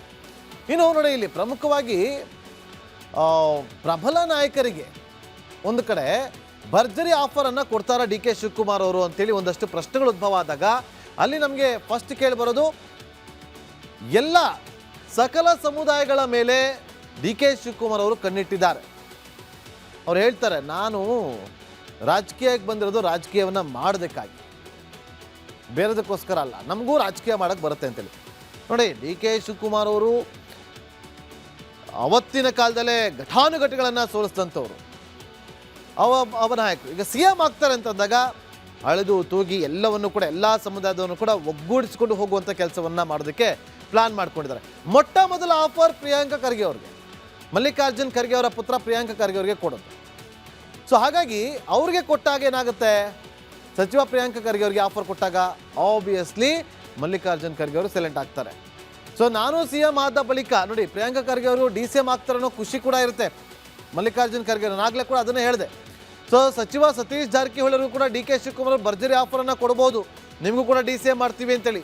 ನಾನು CM ಆದ ಬಳಿಕ ನೀವು ಉಪಮುಖ್ಯಮಂತ್ರಿ ಆಗಿ ನೆಕ್ಸ್ಟ್ ರೇಸಲ್ಲಿ ನೀವೇ ಇರ್ತೀರಿ, ಅಷ್ಟೇ ಅಲ್ಲ KPCC ಅಧ್ಯಕ್ಷರು ಕೂಡ ನೀವೇ ಆಗ್ಬೋದು ಅಂತೇಳಿ. ಇವತ್ತು DK ಶಿವಕುಮಾರ್ ಅವ್ರಿಗೆ 2 ಹುದ್ದೆ ಇದೆ, 2 ಅಧಿಕಾರ ಇದೆ, ಹಾಗೆ ನಿಮಗೂ ಕೊಡ್ತೀವಿ ಅಂತ ಹೇಳ್ಬೋದು. ಇದಕ್ಕೆ ಸಿದ್ದರಾಮಯ್ಯರು ಕೂಡ ಒಪ್ಕೊಳ್ತಾರೆ, ನಮ್ಮ ಬಣದವರೇ ಆ ಒಂದು ಸ್ಥಾನದಲ್ಲಿದ್ದಾರೆ ಅಂತೇಳಿ. ಸೊ ನೆಕ್ಸ್ಟ್ ಬಂದಾಗ ಡಬಲ್ ಆಫರ್ ನೀಡೋದಕ್ಕೆ ಸಭೆಯಲ್ಲಿ ತೀರ್ಮಾನವನ್ನು ಮಾಡಬಹುದು, ಆ ಒಂದು ಚರ್ಚೆಗಳಾಗ್ತದೆ. ನನ್ನ ಸರ್ಕಾರದಲ್ಲಿ ನೀವು ಬಯಸಿದ ಖಾತೆಯನ್ನೇ ಪಡೆದುಕೊಳ್ಳಿ ಅಂತ ಹೇಳ್ಬೋದು. ಯಾರಿಗೆ? MB ಪಾಟೀಲ್ ಅವ್ರಿಗೆ, ಪ್ರಬಲ ಲಿಂಗಾಯತ ನಾಯಕ ಆಗಿರುವಂಥ MB ಪಾಟೀಲ್ ಅವ್ರಿಗೆ DCM ಇಂಥ ಒಂದು ಆಫರನ್ನು ಕೊಡ್ಬೋದು. ಒಂದು ವೇಳೆ ಸಿದ್ದರಾಮಯ್ಯ ಅವರು ಏನಾದರೂ ಕೆಳಗಿಳಿದ್ಬಿಟ್ರೆ ನೆಕ್ಸ್ಟ್ MB ಪಾಟೀಲ್ ಅವರ ನೆಕ್ಸ್ಟ್ ಬಂದಾಗ ಯತೀಂದ್ರ ಸಿದ್ದರಾಮಯ್ಯ ಅವರು ಮಂತ್ರಿ ಆಗ್ಬೋದು, ಮಾಡಲೇಬೇಕಾಗತ್ತೆ. ಯಾಕಂದರೆ ಸಿದ್ದರಾಮಯ್ಯ ಅವರನ್ನ ಸಮಾಧಾನ ಪಡಿಸೋದಕ್ಕೋಸ್ಕರನಾದರೂ ಯತೀಂದ್ರ ಸಿದ್ದರಾಮಯ್ಯರಿಗೆ ಆ ಸ್ಥಾನವನ್ನು ಕೊಡ್ಬೋದು. ಮುಖ್ಯಮಂತ್ರಿ ಸ್ಥಾನದ ಮೇಲೆ ಕಣ್ಣಿಟ್ಟಿರುವಂಥ ಪರಮೇಶ್ವರ್ ಅವರಿಗೆ CM ಅಂದರೆ ಸ್ಪೀಕರ್ ಪೋಸ್ಟನ್ನು ಕೊಟ್ಟು ಅಲ್ಲಿ ಅವರನ್ನು ಸಮಾಧಾನ ಪಡಿಸುವಂಥ ಕೆಲಸವನ್ನು ಮಾಡ್ಬೋದು. ಮೊದಲ ಬಾರಿಗೆ ಗೆದ್ದ 5 ಶಾಸಕರಿಗೆ 5 ಮಂತ್ರಿಗಿರಿ ಕೊಡ್ತೇವೆ. ಇವರಿಷ್ಟೇ ಅಲ್ಲ, ಈ 5 ಜನ ಅಲ್ಲ, ಈ 5 ಜನರನ್ನು ಹೊರತುಪಡಿಸಿ ನೋಡಿ, ಇದು ಇಂಪಾರ್ಟೆಂಟ್, ಬಹಳ ಇಂಪಾರ್ಟೆಂಟ್. ಮೊದಲ ಬಾರಿಗೆ ಗೆದ್ದಂಥ 5 ಶಾಸಕರಿಗೆ 5 ಮಂತ್ರಿಗಿರಿಯನ್ನು ಕೊಡ್ತೀವಿ ಅಂತ DK ಶಿವಕುಮಾರ್ ಅವರು ಆಫರನ್ನು ಕೊಡ್ತಾರೆ. ಇವತ್ತು ಸಿದ್ದರಾಮಯ್ಯ ಅವರ ಹೇಳಿಕೆ ನೋಡಿದ್ವಿ, ಮೊದಲ ಬಾರಿಗೆ ಗೆದ್ದಂಥವ್ರಿಗೆ ನಾವು ಕೊಡೋಕೆ ಬರೋದಿಲ್ಲ, ಬೇರೆಯವರೆಲ್ಲ ಅದನ್ನು ಅಪೋಸ್ ಮಾಡ್ತಾರೆ ಅಂತೇಳಿ. ಅದೆಲ್ಲವನ್ನು ಕೂಡ ಬದಿಗಿಟ್ಟು DK ಶಿವಕುಮಾರ್ ಅವರು ಇಂಥ ಒಂದು ನಿರ್ಧಾರವನ್ನು ತೆಗೆದುಕೊಂಡು 5 ಜನ ಹೊಸದಾಗಿ ಗೆದ್ದಿರೋರು ನಮ್ಮ ಮಂತ್ರಿಗಿರಿ ಸಿಗುತ್ತೆ ಅಂತಂದರೆ ಯಾಕೆ ನಾವು ಬೆಂಬಲವನ್ನು ಕೊಡಬಾರ್ದು, ನಾವು ಕೊಡೋಣ ಅಂತೇಳಿ ಇಂಥ ಒಂದು ಮನಸ್ಥಿತಿ ಮುಂದೆ ಬರುತ್ತೆ. ನೋಡಬೇಕು ಇದೆಲ್ಲವೂ ಕೂಡ ಎಷ್ಟು ವರ್ಕೌಟ್ ಆಗುತ್ತೆ, ಏನೆಲ್ಲ ಆಗಬಹುದು ಅಂತೇಳಿ ಕಾದ್ ನೋಡೋಣ. ರಾಜ್ಯ ಕಾಂಗ್ರೆಸ್ನಲ್ಲಿ ಅಧಿಕಾರ ಕಲಹ ಜೋರಾಗಿದೆ. ಸಿದ್ದರಾಮಯ್ಯ ಪಟ್ಟವನ್ನು ಬಿಡ್ತಾ ಇಲ್ಲ, DK ಶಿವಕುಮಾರ್ ಅವರು ಹಠ ಬಿಡ್ತಾ ಇಲ್ಲ. ಇದರ ಮಧ್ಯೆ DKC ಬಣಕ್ಕೆ ಸಿದ್ದು ಟೀಮ್ ಶಾಸಕರೊಬ್ಬರು ಖಡಕ್ ಎಚ್ಚರಿಕೆಯನ್ನು ಕೊಡ್ತಾರೆ. ಏನು ಗೊತ್ತಾ, ಈ ರಿಪೋರ್ಟ್ ನೋಡಿ. ಸಿದ್ದರಾಮಯ್ಯ ಅವರು ಕುರ್ಚಿ ಬಿಟ್ಕೊಡ್ಬೇಕು ಅಂತ ಹೇಳಿದಾಗ ಸರ್ಕಾರನೇ ಬೀಳುತ್ತೆ ಅನ್ನೋ. ರಾಜ್ಯ ಸರ್ಕಾರ ಸತ್ಯಣ ಇದ್ದಂಗೆ, ಜನತಾದಳದಲ್ಲೂ ಟವಲ್ ಹಾಕೊಂಡೆ ಡೆಪ್ಟಿ CM ಆದರು, ಕಾಂಗ್ರೆಸ್ಗೆ ಬಂದರು, ಇಲ್ಲೂ CM ಆಗಿದ್ದಾರೆ. ರಾಜ್ಯ ಕಾಂಗ್ರೆಸ್ ಪಾಳೆಯದಲ್ಲಿ ಪವರ್ ಶೇರಿಂಗ್ ಬೂದಿ ಮುಚ್ಚಿದ ಕೆಂಡ. ಅದ್ಯಾವಾಗ ಬೂದಿ ಹಾರಿಯ ಕೆಂಡ ಮತ್ತೆ ಜ್ವಾಲಾಮುಖಿಯಾಗಿ ದಗ ದಗ ಅಂತ ಉರಿಯುತ್ತೋ ಒಂದ್ ಕಡೆ ಸಿಎಂ ಸಿದ್ದರಾಮಯ್ಯ, ಮತ್ತೊಂದ್ ಕಡೆ ಡಿಸಿಎಂ ಡಿಕೆ ಶಿವಕುಮಾರ್ ಕುರ್ಚಿಗಾಗಿ ಕಿತ್ತಾಡ್ತಿರೋದು ಗುಟ್ಟಾಗೇನು ಉಳಿದಿಲ್ಲ. ಈ ನಡುವೆ ಮಾಜಿ ಸಚಿವ ತನ್ವೀರ್ ಶೇಟ್ ಕೂಡ ಹೊಸ ಬಾಂಬ್ ಒಂದನ್ನ ಸಿಡಿಸಿದ್ದಾರೆ. ಸಿದ್ದರಾಮಯ್ಯ ಕೆಳಗಿಳಿಸಿದ್ರೆ ಪಕ್ಷ ಧೂಳಿಪಟ. ಅವ್ರಿಗೆ ಬಿಟ್ಕೊಡಿ ಅಂತ ಯಾರು ಕೇಳಬೇಕಲ್ಲ, ಅಥವಾ ಬಿಟ್ಕೊಡುವಂಥ ಮಾತಾಗಿರ್ಬೇಕಲ್ಲ. ಈಗ ನಮ್ಗೆ ಏನೂ ಗೊತ್ತಿಲ್ಲ, ಹಾಗಾಗಿ ಈಗ ಯಾವ ಕುರ್ಚಿನೂ ಖಾಲಿ ಇಲ್ಲ. ಈಗ ನಾನು ಸಿದ್ದರಾಮಯ್ಯವರು ಕುರ್ಚಿ ಬಿಟ್ಕೊಡ್ಬೇಕು ಅಂತ ಹೇಳಿದಾಗ ಸರ್ಕಾರನೇ ಬೀಳುತ್ತೆ ಅನ್ನೋ ಸ್ಥಿತಿಗೆ ಬಂದ್ಬಿಡ್ತದೆ. ಮುಂದಿನ 15 ದಿನಗಳಲ್ಲಿ ಶುಭ ಸುದ್ದಿ ನಿರೀಕ್ಷೆ. ಶೀಘ್ರದಲ್ಲೇ ಆಗುತ್ತೆ. ಯಾವಾಗ ಸರ್ ಸ್ಪಷ್ಟವಾದ ದಿನಾಂಕ ಈ ಸೆಷನ್ ಇದೆ? ಖಂಡಿತವಾಗಿ ಇನ್ನು 15 ದಿವಸಕ್ಕೆ ನಿಮಗೆ ಒಂದು ಸಂದೇಶ ಸ್ಪಷ್ಟವಾಗಿ ಬರುತ್ತೆ. ಆಫ್ಟರ್ ಬಜೆಟ್ ಸೆಷನ್ ಹೇಗೆ ಸರ್ ಅಂತ? ರಾಜ್ಯದಲ್ಲಿ ಬಜೆಟ್ ಸೆಷನ್ ನಡೀತಾ ಇದೆ, ಅದರ ಮಧ್ಯದಲ್ಲೇ ನಮಗೆ ಸ್ಪಷ್ಟವಾದಂಥ ಸಂದೇಶ ಏನಾಗಬೇಕು ಅನ್ನೋದು ಭಾಳ ಸ್ಪಷ್ಟವಾಗಿ ಬರುತ್ತೆ. ಸಿದ್ದರಾಮಯ್ಯ ಇರಬೇಕಾ ಅಥವಾ ಬದಲಾಗಬೇಕಾ ಅಂತಾರೆ ಸರ್? ಎಲ್ಲವೂ ಏನು ಬೇಕಾದ್ರೂ ಸಾಧ್ಯ. ರಾಜ್ಯ ಸರ್ಕಾರ ಸತ್ತ ಹೆಣ ಇದ್ದಂತೆ. ರಾಜ್ಯ ಸರ್ಕಾರ ಸತ್ಯಣ ಇದ್ದಂಗೆ ಮುಂದೆ ಬರಬೇಕು ಅಂತ ಡಿ ಕೆ ಶಿವಕುಮಾರ್ ಬತ್ತವ್ರು ಅಷ್ಟೇ. ನಮಗೇನಾಗಬೇಕತ್ತೆ, ಮುಂದೇನ ಹೊತ್ಕೋ ಹಿಂದೇನ ಹೊತ್ಕೊಳ್ಳಿ, ಯಾವನಾನ ಹೊತ್ಕೊಳ್ಳಿ, ನಮಗೆ ಅದರ ಅವಶ್ಯಕತೆ ಇಲ್ಲ. ಈ ಸರ್ಕಾರ ಜನರ ಪಾಲಿಗೆ ಸತ್ತೋಗಿದೆ. ಸಿದ್ದು ನಾಮ ಹಾಕೊಳ್ಳಲ್ಲ, ಡಿಕೆಶಿ ನಾಮ ಹಾಕೊಂಡವ್ರೆ. ಪಾಪ ಡಿ ಕೆ ಶಿವಕುಮಾರ್ ಅವರು ದೇವಸ್ಥಾನಗಳು ಸುತ್ತಾ ಇದ್ದಾರೆ. ನಾಮದ ಮೇಲೆ ನಾಮ, ಇವರು ಒಂದು ಕಡೆ ನಾಮ ಹಾಕೋಣಲ್ಲ, ಅವ್ರು ನಾಮ ಹಾಕೊಂಬಿಟ್ಟವ್ರೆ ಡಿ ಕೆ ಶಿವಕುಮಾರ್ ಅವರು ಎಲ್ಲ ಕಡೆ. ಅವರು ಅಗ್ರಿಮೆಂಟ್ ಆಗಿದೆ ಅಂತಾರೆ ಡಿ ಕೆ ಶಿವಕುಮಾರ್ ಅವರು. ಕಾಂಗ್ರೆಸ್ ಅಧ್ಯಕ್ಷರು ಅಗ್ರಿಮೆಂಟ್ ಆಗಿದೆ ಅಂತಾರೆ. ಸಿದ್ದರಾಮಯ್ಯನ ಬಾಯಿನಲ್ಲಿ ಒಂದಿನ ಬಂದಿಲ್ಲ ಅಗ್ರಿಮೆಂಟ್ ಆಗಿದೆ ಅಂತೇಳಿ. ಇದುವರೆಗೂ ಪದೇ ಪದೇ ಹೇಳ್ತಾ ಇದ್ದಾರೆ. ರಾಜ್ಯದ ಜನ ಕೇಳ್ತಾ ಇದ್ದಾರೆ, ಅಗ್ರಿಮೆಂಟ್ ಆಗಿದ್ರೆ ಆಗಿದೆ ಅಂತೇಳಿ, ಇಲ್ಲ ಅಂದರೆ ಇಲ್ಲ ಅನ್ನಿ, ಬಿಟ್ಬಿಡಿ. ರಾಜ್ಯದ ಜನ ತಲೆನೇ ಕೆಡ್ಸ್ಕೊಳಲ್ಲ, ಯಾಕೆ ಕಿತ್ತಾಡಿ ಸಾಯ್ತೀರಾ? ಸಿಎಂ ಕುರ್ಚಿಗೆ ಸಿದ್ದರಾಮಯ್ಯ ಟವೆಲ್ ಹಾಕಿದ್ದಾರೆ. ಬಸ್ಸಲ್ಲಿ ಟ್ರಾವೆಲ್ ಮಾಡಿ ಅಭ್ಯಾಸ ಅವ್ರಿಗೆ ಯಾವಾಗೂ. ಅವರು ಟವಲ್ ಇಕ್ಕೊಂಡಿರ್ತಾರೆ, ಯಾವಾಗ ಒಂದು ಸೀಟ್ ಮೇಲೆ ಯಾವಾಗೂ ಹಾಕ್ಕೊಂಬಿಡ್ತಾರೆ, ಮೊದಲೇ ಹಾಕ್ಕೊಂಬಿಡ್ತಾರೆ. ಇನ್ನು ಟ್ರಾವೆಲ್ ಮಾಡಬೇಕು ಅಂದ್ರೇ ಮೊದಲೇ ಹಾಕ್ಕೊಂಬಿಡ್ತಾರೆ. ಅವ್ರು ಎಲ್ಲ ಪಾರ್ಟಿಯಲ್ಲೂ ಅದೇ ಮಾಡಿರೋದು. ಅವರು ಜನತಾದಳದಲ್ಲೂ ಟವಲ್ ಹಾಕ್ಕೊಂಡೆ ಡೆಪ್ಟಿ ಸಿ ಎಮ್ ಆದರು, ಕಾಂಗ್ರೆಸ್ಗೆ ಬಂದರು, ಇಲ್ಲೂ ಸಿ ಎಮ್ ಆಗಿದ್ದಾರೆ. ಅವ್ರಿಗೆ ಈ ಚೇರ್ನ ಹೆಂಗೆ ಫೆವಿಕೋಲ್ ಹಾಕ್ಕೊಂಡು ಅಂಟಿಸ್ಕೊಳೋದು ಅವ್ರು ಚೆಂದಾಗಿ ವಿದ್ಯೆ ಗೊತ್ತಿದೆ. ಈ ಡಿ ಕೆ ಶಿವಕುಮಾರ್ ಅವ್ರಿಗೆ ಅದು ಗೊತ್ತಿಲ್ಲ. ಒಡೆದು ಕಿತ್ಕೊಂತೀನಿ ಬಿರಿ ಒಡೆದು ಕಿತ್ಕೊಳ್ಳೋದ್ರಲ್ಲೇ ಅವರೇ. ರಾಜ್ಯದಲ್ಲಿ ಸಿಎಂ ಕುರ್ಚಿ ಕದನ ಜೋರಾಗಿದ್ದು ಅದನ್ನ ಬಳಸಿಕೊಳ್ಳಲು ಬಿಜೆಪಿ ಜೆಡಿಎಸ್ ಪಕ್ಕಾ ಪ್ಲಾನ್ ಮಾಡ್ತಿವೆ. Bureau report, Republic Kannada. ರಾಜ್ಯ ಕಾಂಗ್ರೆಸ್ನಲ್ಲಿ ನಾಯಕತ್ವ ಬದಲಾವಣೆ ಹಾಗೂ ಬಣಗುದ್ದಾಟ ಮತ್ತೆ ಮುನ್ನೆಲೆಗೆ ಬಂದಿದೆ. ಇದರ ಮಧ್ಯೆ ಮಾಗಡಿ ಶಾಸಕ ಬಾಲಕೃಷ್ಣ ಹೊಸ ಬಾಂಬ್ ಅನ್ನು ಸಿಡಿಸಿದ್ದಾರೆ. ಸದ್ಯದ ಪರಿಸ್ಥಿತಿ ಇದೇ ರೀತಿ ಮುಂದುವರೆದರೆ ಕಾಂಗ್ರೆಸ್ ಪಕ್ಷ ಮುಂದೆ ಅಧಿಕಾರಕ್ಕೆ ಬರೋದು ಕಷ್ಟ. ಹೀಗಾಗಿ ಗೊಂದಲಗಳಿಗೆ ಹೈಕಮಾಂಡ್ ತೆರೆ ಎಳಿಬೇಕು ಅಂತ ಅಚ್ಚರಿಯ ಹೇಳಿಕೆ ನೀಡಿದ್ದಾರೆ. ಬಟ್ ಇಲ್ಲಿ ಚರ್ಚೆ ಆಗಿದ್ದ ವಿಚಾರ ಏನು ಅಂತಂದರೆ, ಇವತ್ತಿನ ಸ್ಥಿತಿನಲ್ಲಿ ನಮ್ಮ ಪಾರ್ಟಿ ಇವತ್ತಿನ ಸ್ಥಿತಿಯಲ್ಲಿ ಮುಂದುವರ್ಕೊಂಡು ಹೋದ್ರೆ ನಮ್ಮ ಪಾರ್ಟಿನ ಮುಂದೆ ಸರ್ಕಾರ ಬರೋದು ಕಷ್ಟ. ಏನಾದರೂ ಇದಕ್ಕೊಂದು ಹೈಕಮಾಂಡು ಅಂತಿಮವಾದಂಥ ರೂಪವನ್ನು ಅದನ್ನು ಎಳಿಬೇಕು ಅಂತ ಒತ್ತಾಯ ಮಾಡ್ಬೇಕು ನಾವು ಅಂತ. ನೋಡಿ, 2028ಕ್ಕೆ ಗೆಲ್ಲೋದಿಲ್ಲ, 2028ಕ್ಕೆ ಧೂಳಿಪಟ ಆಗುತ್ತೆ, 2028ಕ್ಕೆ ಸಮಸ್ಯೆ ಆಗುತ್ತೆ, ಇದೆಲ್ಲ ಚರ್ಚೆಗಳು ಆಗ್ತಾ ಇರೋದು ಏನು ಗೊತ್ತಾ? ಇವತ್ತು ಕುರ್ಚಿ ಕಾಳಗದ ವಿಚಾರ. ಅಧಿಕಾರ ಹಂಚಿಕೆ ಕಲಹದಲ್ಲೇ ಇವತ್ತು ಕಾಂಗ್ರೆಸ್ ಪಾಳ್ಯ ಮುಳುಗ್ತಾ ಇದೆ. ಜನ ರೋಸಿ ಹೋಗಿದ್ದಾರೆ, ಅಭಿವೃದ್ಧಿ ಆಗ್ತಾ ಇಲ್ಲ, ನಿವ್ವಳ ಸಾಲಗಳು ಹೆಚ್ಚಾಗ್ತಾ ಇದೆ. ರಾಜ್ಯದ ಜನ ಏನು ದಡ್ರು ಅಂತ ಅಂದ್ಕೊಂಡ್ಬಿಟ್ಟಿದಾರ? ನೀವೇನೇ ಮಾಡಿದ್ರು ಕೂಡ ಪ್ರತಿನಿತ್ಯವೂ ಕೂಡ ನೋಡ್ತಾ ಇರ್ತಾರೆ, ಅವರು ಜನ ನೋಡ್ತಾ ಇರ್ತಾರೆ, ಹೇಳೋದೇ ಬೇಡ.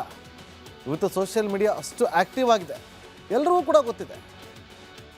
ಇವತ್ತು ಅಧಿಕಾರ ಹಂಚಿಕೆ ಕಲಹ ಅದರಲ್ಲೇ ಮುಳುಗ್ತಾ ಇರುವಂಥ ಕಾಂಗ್ರೆಸ್ ಪಾಳ್ಯ ಅಭಿವೃದ್ಧಿಯತ್ತ ಗಮನ ಕೊಡ್ತಾ ಇಲ್ಲ. ಇದೊಂದು ಕಡೆ ಆದರೆ ಮತ್ತೊಂದು ಕಡೆ ಗ್ಯಾರಂಟಿ ಗೊಂದಲ, ಒಂದು ಕಡೆ ಆದರೆ ಮತ್ತೊಂದು ಕಡೆ ನಿರಂತರವಾಗಿ ಬೆಲೆ ಏರಿಕೆ. ಎಷ್ಟು ದಿನ ಅಂತ ಸಹಿಸ್ಕೊಳ್ತಾನೆ ಜನ ಇವತ್ತೇಳಿ? ಇವತ್ತು ಎಷ್ಟು ಜನ ಕರೆಂಟ್ ಬಿಲ್ಲು, ಗೃಹ ಜ್ಯೋತಿ ಯಾರ್ಯಾರಿಗೆ ಫಲಾನುಭವಿಗಳಿಲ್ವೋ ಅವ್ರ ಮನೆಗೆ ಹೋಗಿ ಚೆಕ್ ಮಾಡಿ, ಅಥವಾ ಎಷ್ಟು ಜನ ನಮಗೆ ನ್ಯೂಸ್ ನೋಡ್ತಾ ಇದ್ದೀರೋ, ಕರ್ನಾಟಕ ಪ್ರೈಮ್ ಟೈಮ್ ನೋಡ್ತಾ ಇದ್ದೀರೋ, ಅವರೆಲ್ಲ ಈಗ ನಾನು ಹೇಳಿದ್ದನ್ನ ಗಮನ ಇಟ್ಟು ಕೇಳಿಸ್ಕೊಳ್ಳಿ. ನೀವು 2 ವರ್ಷದ ಹಿಂದೆ ನೀವಿರುವಂಥ ಮನೆಯಲ್ಲಿ ಎಷ್ಟು ಕರೆಂಟ್ ಬಿಲ್ ಕಟ್ತಾ ಇದ್ರಿ? 1 ವರ್ಷದ ಹಿಂದೆ ಎಷ್ಟು ಕರೆಂಟ್ ಬಿಲ್ ಕಟ್ತಾ ಇದ್ರಿ? ಇವತ್ತು ಎಷ್ಟು ಬಿಲ್ ಕಟ್ತಾ ಇದ್ರಿ? ಪ್ರಾಕ್ಟಿಕಲ್ ಆಗಿ ನಾನು ಹೇಳ್ತಾ ಇರೋದು ಚೆಕ್ ಮಾಡಿ. ನಿಮಗೆ ಗೊತ್ತೇ ಆಗಲ್ಲ ಅಯ್ಯೋ ಇರ್ಬೋದೇನೋ, ನೀವೇನು ಅನ್ಕೋತೀರಿ? ಮನೆಯಲ್ಲಿ ಅಜ್ಜಿನೋ ತಾತನೋ ಅತ್ತೆನೋ ಮಾವನೋ ಅಪ್ಪ ಅಮ್ಮನೋ ಯಾರೋ ಇದ್ದರೆ ಅಪ್ಪ ಎಲ್ಲೋ ಜಾಸ್ತಿ ಫ್ಯಾನ್ ಹಾಕ್ಕೊಂಡಿರಬೇಕು, ಅಜ್ಜಿ ಎಲ್ಲೋ ಜಾಸ್ತಿ ವಾಷಿಂಗ್ ಮಿಷಿನ್ ಯೂಸ್ ಮಾಡಿರಬೇಕು, ಅದಕ್ಕೋಸ್ಕರ ಕರೆಂಟ್ ಬಿಲ್ ಜಾಸ್ತಿ ಬಂದೆ ಅಂತ ನೀವು ಅಂದ್ಕೊಳ್ತಾ ಇದ್ದೀರಾ. ಕರೆಕ್ಟಾಗಿ ಚೆಕ್ ಮಾಡಿ ಗೊತ್ತಾಗುತ್ತೆ ನಿಮಗೆ. ಇಡೀ ತಿಂಗಳು ನೀವು ಏನು ಯೂಸೇ ಮಾಡಬೇಡಿ, ಮನೆ ಬಿಟ್ಟು ಎಲ್ಲರೂ ಒಂದು ಹೊರಗಡೆ ಹೋಗ್ಬಿಟ್ಟು ಬನ್ನಿ, ಆದರೂ ಕೂಡ ನಿಮ್ಮ ಮನೆ ಕರೆಂಟ್ ಬಿಲ್ ಬಂದಿರುತ್ತೆ ಜಾಸ್ತಿ. ಇದಾಗ್ತಾ ಇದೆ, ಇದು ಪ್ರಾಕ್ಟಿಕಲಾಗಿ ಹೇಳ್ತಾ ಇದ್ದೀನಿ. ಯಾರಾದರೂ ಇಲ್ಲ ಅಂತಂದರೆ ಯಾರಾದರೂ ಬಂದು ನಮಗೆ ಹೇಳಿ, ಇಲ್ಲ ಸರ್ ನೀವು ಹೇಳಿದ ಸುಳ್ಳು, ನಮ್ಮದು 2 ವರ್ಷದಿಂದ 800 ರೂಪಾಯಿ ಬರ್ತಾಯಿತ್ತು, ಈಗಲೂ 800 ರೂಪಾಯಿ ಬರ್ತಾ ಇದೆ ಅಂತ ಬಂದು ಧೈರ್ಯವಾಗಿ ನಮ್ಗೆ ಹೇಳಿ. ಇಲ್ಲ ಸರ್ ನೀವು ಹೇಳಿದ ಸರಿ, ನಾವು 2 ವರ್ಷದಿಂದ 800 ರೂಪಾಯಿ ಕಟ್ತಾ ಇದ್ವಿ, ಇವತ್ತು ಅದೇ ಮನೆಯಲ್ಲಿದ್ದೀವಿ, ಅಷ್ಟೇ ಜನ ಇದ್ದೀವಿ, ಕರೆಂಟ್ ಕಡಿಮೆ ಯೂಸ್ ಮಾಡ್ತೀವಿ, ಆದರೂ 3,000-4,000 ಬಿಲ್ ಬರುತ್ತೆ ಅಂತ ಹೇಳ್ತಾರೆ ಜನ. ಪ್ರಾಕ್ಟಿಕಲಾಗಿ ಹೇಳ್ತಾ ಇರೋದು, ಅರ್ಥ ಮಾಡ್ಕೊಳ್ಳಿ. ಇದರಿಂದಾಗಿ ಜನ ರೋಸಿ ಹೋಗಿದ್ದಾರೆ. ಇದೆಲ್ಲದರ ಮಧ್ಯೆ ಸಿದ್ದರಾಮಯ್ಯ ಅವರನ್ನು ಕೆಳಗೆ ಇಳಿಸುತ್ತಾ ಹೈಕಮಾಂಡ್? ಇದೊಂದು ಪ್ರಶ್ನೆ ಉದ್ಭವ ಆಗುತ್ತೆ. ಅಂತ ಒಂದು ರಿಸ್ಕನ್ನು ತೆಗೆದುಕೊಳ್ಳೋದಕ್ಕೆ ಸಿದ್ಧರಿದ್ದಾರಾ ಹೈಕಮಾಂಡ್? ಸಾಧಕ ಬಾಧಕಗಳನ್ನು ಯೋಚನೆ ಮಾಡಬೇಕಲ್ಲ. ಕೆಳಗಿಳಿಸಿದ್ರೆ ಏನಾಗ್ಬೋದು, ಕೆಳಗಿಳಿಸ್ತಾ ಇದ್ರೆ ಏನಾಗ್ಬೋದು, ಇದೆಲ್ಲವನ್ನು ಕೂಡ ಸ್ಟೇಟ್ರಿಂದ ಒಂದಷ್ಟು ಆಂತರಿಕವಾದಂಥ ಸಮೀಕ್ಷೆಗಳನ್ನು ಮಾಡಿ ತಗೊಂಡಿರ್ತಾರೆ ಮಾಹಿತಿಯನ್ನು. ಇವತ್ತು ಏನು ಹೇಳುತ್ತೆ, 2028ಕ್ಕೆ ಹೊಡ್ತಾ ಬೀಳುತ್ತೆ ಸಿದ್ದರಾಮಯ್ಯವರನ್ನೇನಾದರೂ ಕೆಳಗಿಳಿಸಿದ್ರೆ. ನೋಡಿ, ತಂತಾನೆ ಸಿದ್ದರಾಮಯ್ಯವರನ್ನು ಕೆಳಗಿಳಿಸೋದಕ್ಕೆ ಸಾಧ್ಯವೇ ಇಲ್ಲ. ಇವತ್ತು ಸಿದ್ದರಾಮಯ್ಯವರನ್ನ ನೀವು ಕೆಳಗಿಳಿರಿ ಅಂತ ಹೇಳಿ ಬಲವಂತದಿಂದ ಕೆಳಗಿಳಿಸೋದಕ್ಕಂತೂ ಸಾಧ್ಯವೇ ಇಲ್ಲ. ಈ ರಿಸ್ಕನ್ನು ಹೈಕಮಾಂಡ್ ತೆಗೆದುಕೊಳ್ಳೋದಕ್ಕೆ ಸುತಾರಾಮ್ ಸಿದ್ಧ ಇಲ್ಲ. ಸಿದ್ದರಾಮಯ್ಯವರು ಒಪ್ಕೊಂಡು ನಾನು ಖುಷಿಯಾಗಿ ಬಿಟ್ಕೊಡ್ತೀನಿ, DK ಶಿವಕುಮಾರ್ ಅವರು ಆಗಲಿ, ನಾನು ಖುಷಿಯಾಗಿ ಬಿಟ್ಕೊಡ್ತೀನಿ ಅಂತ ಹೇಳಿದ್ರೆ ಮಾತ್ರ ಏನು ಸಮಸ್ಯೆ ಆಗಲ್ಲ. ನೋಡಿ, ಯಾಕೆ ಅಂತಂದರೆ 2013ರಲ್ಲಿ ಪದೇ ಪದೇ CM ಅನ್ನು ಬದಲಿಸಿತ್ತು ಕೇಸರಿ ಸೇನೆ BJP ಪಾಳ್ಯದಲ್ಲಿ. BS ಯಡಿಯೂರಪ್ಪ ಅವರನ್ನು ಕೆಳಗಿಳಿಸಿ ಸದಾನಂದ ಗೌಡ ಅವರಿಗೆ ಪಟ್ಟವನ್ನು ಕಟ್ಟಿದಂಥ BJP. ನೋಡಿ, ಪ್ರಾಕ್ಟಿಕಲ್ ಆಗಿ ಯೋಚನೆ ಮಾಡ್ತಾ ಇದ್ದೀವಿ. ನೋಡಿ, ಅರ್ಥ ಮಾಡ್ಕೊಳ್ಳಿ. 2013ರಲ್ಲಿ ಪದೇ ಪದೇ CM ಅನ್ನು ಬದಲಿಸಿತ್ತು ಕೇಸರಿ ಸೇನೆ. ಆಗ ಸದಾನಂದ ಗೌಡರಿಗೆ ಪಟ್ಟವನ್ನು ಕಟ್ಟಿ ಸದಾನಂದ ಗೌಡರನ್ನು ಕೂಡ ಕೆಳಗಿಳಿಸಿ ಜಗದೀಶ್ ಶೆಟ್ಟರ್ ಅವರಿಗೆ CM ಪಟ್ಟವನ್ನು ಕಟ್ಟುತ್ತೆ BJP. ಆಗೇನಾಯಿತು, 2013ರ ಚುನಾವಣೆಯಲ್ಲಿ 3 ಭಾಗ ಆಗೋಯ್ತು ಭಾಜಪ. ಅದಲ್ಲಿಗೆ ಬಿಡಿ, ಸೋಲ್ತು.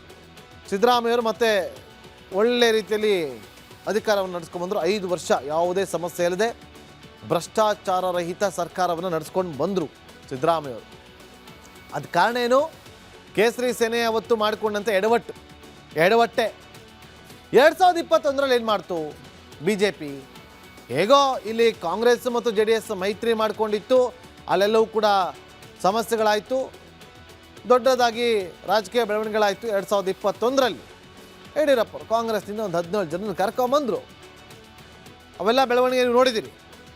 ಯಡಿಯೂರಪ್ಪ ಅವರು ಹೇಗೋ CM ಆದರು. CM ಆಗಿ 1 ವರ್ಷ ಯಾರಿಗೂ ಗೊತ್ತಿರಲಿಲ್ಲ, ಯಾವ ಮಾಧ್ಯಮದವ್ರಿಗೂ ಕೂಡ ಗೊತ್ತಿರಲಿಲ್ಲ, ಯಾವ ರಾಜಕೀಯ ವಿಶ್ಲೇಷಕರಿಗೂ ಕೂಡ ಗೊತ್ತಿರಲಿಲ್ಲ, ಸುದ್ದಿಯೂ ಕೂಡ ಹೊರಗಡೆ ಬಂದಿರಲಿಲ್ಲ.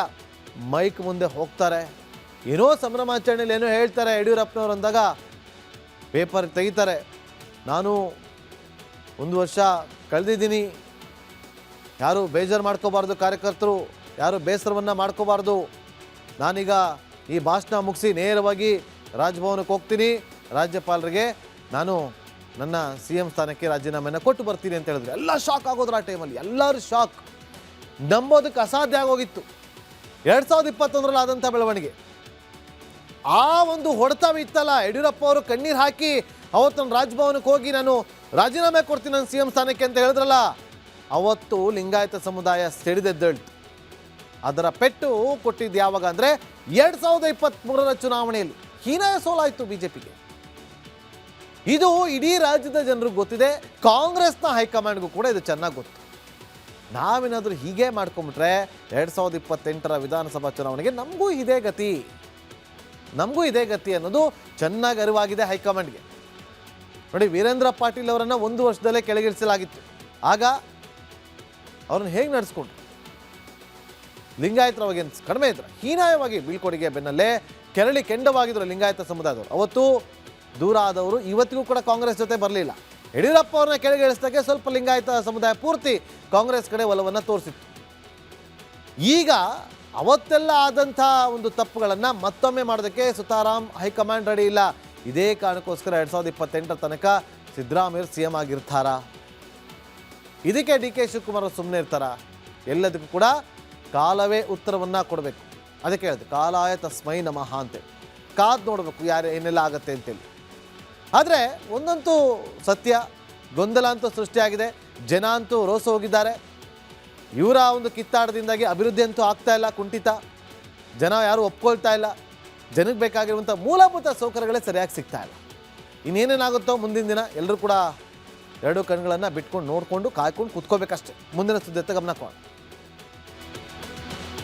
ರಾಜ್ಯ ಸರ್ಕಾರ ಒಂದಿಲ್ಲ ಒಂದು ಬೆಲೆ ಏರಿಕೆ ಮಾಡಿ ಜನರನ್ನ ಕಾಡಿಸ್ತಾ ಇದೆ. ಇದರ ಮಧ್ಯೆ ಮತ್ತೊಂದು ಬೆಲೆ ಏರಿಕೆ ಶಾಕ್ ಕೊಡುವ ಸಾಧ್ಯತೆ ಇದೆ. ಏಪ್ರಿಲ್ನಿಂದಲೇ ಬೆಲೆ ಏರಿಕೆ ಬರ ಬೀಳುತ್ತೆ. ರಿಪೋರ್ಟ್ ಮಾಡಿ.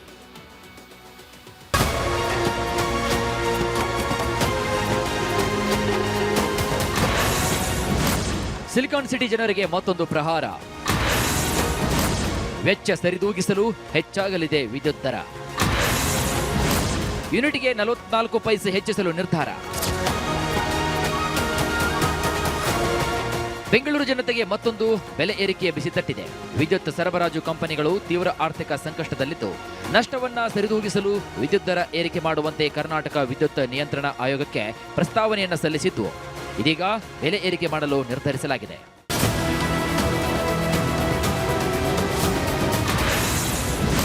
ಪ್ರತಿ ಯೂನಿಟ್ಗೆ 44 ಪೈಸೆ ಹೆಚ್ಚಿಸಿ ಆದೇಶ. ಬೆಸ್ಕಾಂ ಗ್ರಾಹಕರಿಗೆ ಮತ್ತೊಂದು ಬಿಗ್ ಶಾಕ್ ಎದುರಾಗಿದೆ. ಇಂಧನದ ವ್ಯತ್ಯಾಸವನ್ನ ಸರಿದೂಗಿಸಲು ಗ್ರಾಹಕರ ಜೇಬಿಗೆ ಕತ್ತರಿ ಹಾಕಲಾಗಿದೆ. ಪ್ರತಿ ಯೂನಿಟ್ಗೆ 44 ಪೈಸೆ ಹೆಚ್ಚಳ ಮಾಡಲಾಗಿದ್ದು ಮಾರ್ಚ್ ತಿಂಗಳ ಬಿಲ್ನಲ್ಲಿ ಪರಿಷ್ಕೃತ ದರ ಜಾರಿಯಾಗಲಿದೆ. ಸಾಲದ ಸುಳಿಯಲ್ಲಿ 5 ವಿಭಾಗ. 5,476 ಕೋಟಿ ನಷ್ಟ ಅನುಭವಿಸುತ್ತಿರುವಂತಹ ಬೆಸ್ಕಾಂ 22,000 ಕೋಟಿ ಸಾಲ ಮಾಡಿದೆ. 1,500 ಕೋಟಿ ನಷ್ಟವನ್ನು ಎದುರಿಸುತ್ತಿರುವಂತಹ ಹೆಸ್ಕಾಂ 11,000 ಕೋಟಿ ಸಾಲ ಮಾಡಿದೆ. 1,030 ಕೋಟಿ ನಷ್ಟದಲ್ಲಿರುವಂತಹ ಚೆಸ್ಕಾಂ ಮೇಲೆ 5,200 ಕೋಟಿ ಸಾಲ ಇದೆ. 766 ಕೋಟಿ ನಷ್ಟದಲ್ಲಿರುವಂತಹ ಚೆಸ್ಕಾಂ ಮೇಲೆ 8,500 ಕೋಟಿ ಸಾಲ ಇದೆ. 96 ಕೋಟಿ ನಷ್ಟದಲ್ಲಿರುವಂತಹ ಮೆಸ್ಕಾಂ 2,800 ಕೋಟಿ ಸಾಲ ಮಾಡಿಕೊಂಡಿದೆ. Micro and small enterprises already ಅವ್ರಿಗೆ ಈ ಟ್ಯಾರಿಫ್ಸ್ಗೆ ಪ್ರಾಬ್ಲಮ್ಸ್ಗೆಲ್ಲ ಅವ್ರದ್ದೇ ಒಂದು ಚಾಲೆಂಜಸ್ಸು ಇಶ್ಯೂಸ್ ಇದೆ, ಅದರಲ್ಲೇ ಮಾಡ್ತಾ ಇದ್ದಾರೆ. ಪವರ್ ಟ್ಯಾರಿಫ್ ಇನ್ಕ್ರೀಸ್ ಮಾಡಿದ್ರೆ ಸಣ್ಣ ಪುಟ್ಟ ಇಂಡಸ್ಟ್ರಿಗೆ ಹೇಗೆ ಮ್ಯಾನೇಜ್ ಮಾಡುತ್ತೆ ಫಸ್ಟ್ ಆ್ಯಂಡ್ ಫಾರ್ಮೋಸ್ಟ್. ಫೆಬ್ರವರಿ 16ರಿಂದ ಫೆಬ್ರವರಿ 27ರವರೆಗೆ ರಾಜ್ಯದ ನಾನಾ ಭಾಗಗಳಲ್ಲಿ KERC ಸಾರ್ವಜನಿಕ ವಿಚಾರಣಾ ಸಭೆಯನ್ನು ನಡೆಸಿತು. ಈ ಸಭೆಗಳಲ್ಲಿ ಗ್ರಾಹಕರು ತಮ್ಮ ಅಭಿಪ್ರಾಯವನ್ನು ತಿಳಿಸಿದ್ದಾರೆ. ಯಾರು ಏನೇ ಹೇಳಿದ್ರೂ ದರ ಮಾತ್ರ ಏರಿಕೆಯಾಗಿದೆ. ಬೇರೆ ರಿಪೋರ್ಟ್, ರಿಪಬ್ಲಿಕ್ ಕನ್ನಡ. ನೋಡಿ, ಇವತ್ತು ಕರೆಂಟ್ ಶಾಕ್ ನಿಮ್ಗೆ ಯಾವಾಗ ಹೊಡೆಯುತ್ತೆ ಅಂತಾರೆ? ಏಪ್ರಿಲ್ಗೆ ಹೊಡೆಯುತ್ತೆ. ರಜೆ ಟೈಮು, ಲೊಕೇಶನ್ನು, ಆ ಟೈಮಲ್ಲಿ ನಿಮಗೆ ಕರೆಂಟ್ ಶಾಕ್ ಕೊಡೋದು. ಬೇಸಿಗೆ ಬೇರೆ, ಜಾಸ್ತಿ ಬೇಸಿಗೆ ಇರುತ್ತೆ, ಬಿಸಿಲಿರುತ್ತೆ, ಸೆಕೆ ಇರುತ್ತೆ. ಆ ಟೈಮಲ್ಲಿ ನಿಮಗೆ ಶಾಕ್ ಹೊಡೆಯುತ್ತೆ. ಯಾಕೆ ಅಂತಂದರೆ ಇವತ್ತು ಸಾಲದ ಹೊರೆಯಲ್ಲಿ ವಿದ್ಯುತ್ ನಿಗಮ ಮುಳುಗಿ ಹೋಗಿದೆ. 2024-25ನೇ ಸಾಲಿನಲ್ಲಿ 8,863 ಕೋಟಿಯಷ್ಟು ನಷ್ಟ ಆಗಿದೆ. ಈಗ ನಿರ್ವಹಣೆ ಮಾಡಲೇಬೇಕು, ಮೇಂಟೆನೆನ್ಸ್ ಮಾಡಲೇಬೇಕು. ಮೇಂಟೆನೆನ್ಸ್ ಮಾಡಲ್ಲ ಅಂತಂದರೆ ಹೇಗೆ ನಡೆಯೋದು? ಸಾಧ್ಯನೇ ಇಲ್ಲ. ಹಾಗಾಗಿ ಆ ಮೇಂಟೆನೆನ್ಸ್ ಅನ್ನೋ ಹೆಸರಲ್ಲಿ ಬರೋಬ್ಬರಿ 49,500 ಕೋಟಿ 49,500 ಕೋಟಿ ಸಾಲವನ್ನು ಮಾಡಲಾಗಿದೆ. ಸಾಲದ ಹೊರೆಯನ್ನು ತಗ್ಗಿಸೋದಕ್ಕೆ ಯಾರ ಜೇಬಿಗೆ ಕತ್ತರಿ ಹಾಕಬೇಕು? ಅವ್ರು ಹಾಕೋತಾರ? ಜನಪ್ರತಿನಿಧಿಗಳ ಜೇಬಿಗೆ ಕತ್ತರಿ ಹಾಕೋತಾರ? ನೋ, ನಿಮ್ಮ ಜೇಬಿಗೆ ಕತ್ತರಿ ಹಾಕೋದು ಗ್ರಾಹಕರು. ನಾನಾಗಲೇ ಒಂದು ಉದಾಹರಣೆ ಹೇಳಿದೆ. 2 ವರ್ಷದ ಹಿಂದೆ ನಿಮ್ಮ ಮನೆ ಕರೆಂಟ್ ಬಿಲ್ ಎಷ್ಟು ಬರ್ತಿತ್ತು, ಈಗ ಎಷ್ಟು ಬರ್ತಾ ಇದೆ ಚೆಕ್ ಮಾಡ್ಕೊಂಡು ಹೇಳಿ ಅಂತ. ಅದರ ಕಮೆಂಟ್ ಮಾಡಿ ನೀವು ನೋಡ್ತಾ ಇದ್ರೆ. ಹೌದು ಸರ್, ನೀವು ಹೇಳಿ ಸತ್ಯ, 2 ವರ್ಷದಿಂದ ಹಂಗೆ ಬರ್ತಿತ್ತು, ಈಗ ಹೀಗೆ ಬರ್ತಾ ಇದೆ ಅಂತೇಳಿ. ಇಲ್ಲ ನೀವು ಹೇಳಿ ಸುಳ್ಳು, ನಮ್ಮನೆ ಕರೆಕ್ಟಾಗಿದೆ, ಏನು ಚೇಂಜಸ್ ಆಗಿಲ್ಲ ಅಂತಾರೆ, ಅದನ್ನು ಹೇಳಿ. ನಾವೇ ತಿದ್ಕೋತೀವಿ, ನಮ್ಮದೇ ತಪ್ಪಿದೆ, ನಮ್ಮದೇ ರಾಂಗ್ ಇದೆ ಅಂತ. ಆದರೆ ಇವತ್ತು ನಾಳೆ ಏಪ್ರಿಲಲ್ಲಿ ರೆಡಿಯಾಗಿ ನಿಮ್ಮ ಜೇಬಿಗೆ ಕತ್ತರಿ ಬೀಳುತ್ತೆ. ಜಾಸ್ತಿ ದುಡ್ಡನ್ನು ಇಟ್ಕೋಬೇಕು ಜೇಬಲ್ಲಿ. ಮುಂಚೆ ಎಲ್ಲ ಏನು ಮಾಡ್ತಿದ್ರಿ? ತಿಂಗಳಿಗೆ ಬರೋ 20,000 30,000 ಸಂಬಳದಲ್ಲಿ 1,000 ಕರೆಂಟ್ ಬಿಲ್ ಅಂತ ಎತ್ತಿರ್ತಿದ್ರಿ. ಇನ್ನು ಮುಂದೆ 2,000 3,000 ಎತ್ತಿಡಿ, ರೆಡಿಯಾಗಿ. 5 ನಿಗಮಗಳ ಪೈಕಿ ಬೆಸ್ಕಾಂ ಹೆಸರಲ್ಲೇ ಹೆಚ್ಚು ಸಾಲ ಆಗಿರೋದು ಗೊತ್ತಾ ನಿಮಗೆ? ನಾವೇನು ಸುಮ್ಮನೆ ಹೇಳ್ತಿಲ್ಲ. FKCCI ತೀವ್ರ ವಿರೋಧವನ್ನು ವ್ಯಕ್ತಪಡಿಸ್ತಾ ಇದೆ ಈಗ ವಿದ್ಯುತ್ ದರ ಏರಿಕೆ ಪ್ರಸ್ತಾವನೆ ವಿಚಾರವಾಗಿ. ಸರ್ಕಾರ ಅಷ್ಟು ಅಂತಾರೆ ಏಪ್ರಿಲ್ ತಿಂಗಳು ಅದಕ್ಕೆ ಹೇಳಿದೆ ನಿಮಗೆ ಶಾಕ್ ಹೊಡೆಯುತ್ತೆ ಅಂತೇಳಿ. ಕೈಗಾರಿಕಾ ವಲಯಕ್ಕೆ ಭಾರಿ ನಷ್ಟ ಅಂತ ಆಕ್ರೋಶವನ್ನು ವ್ಯಕ್ತಪಡಿಸಿದೆ FKCCI.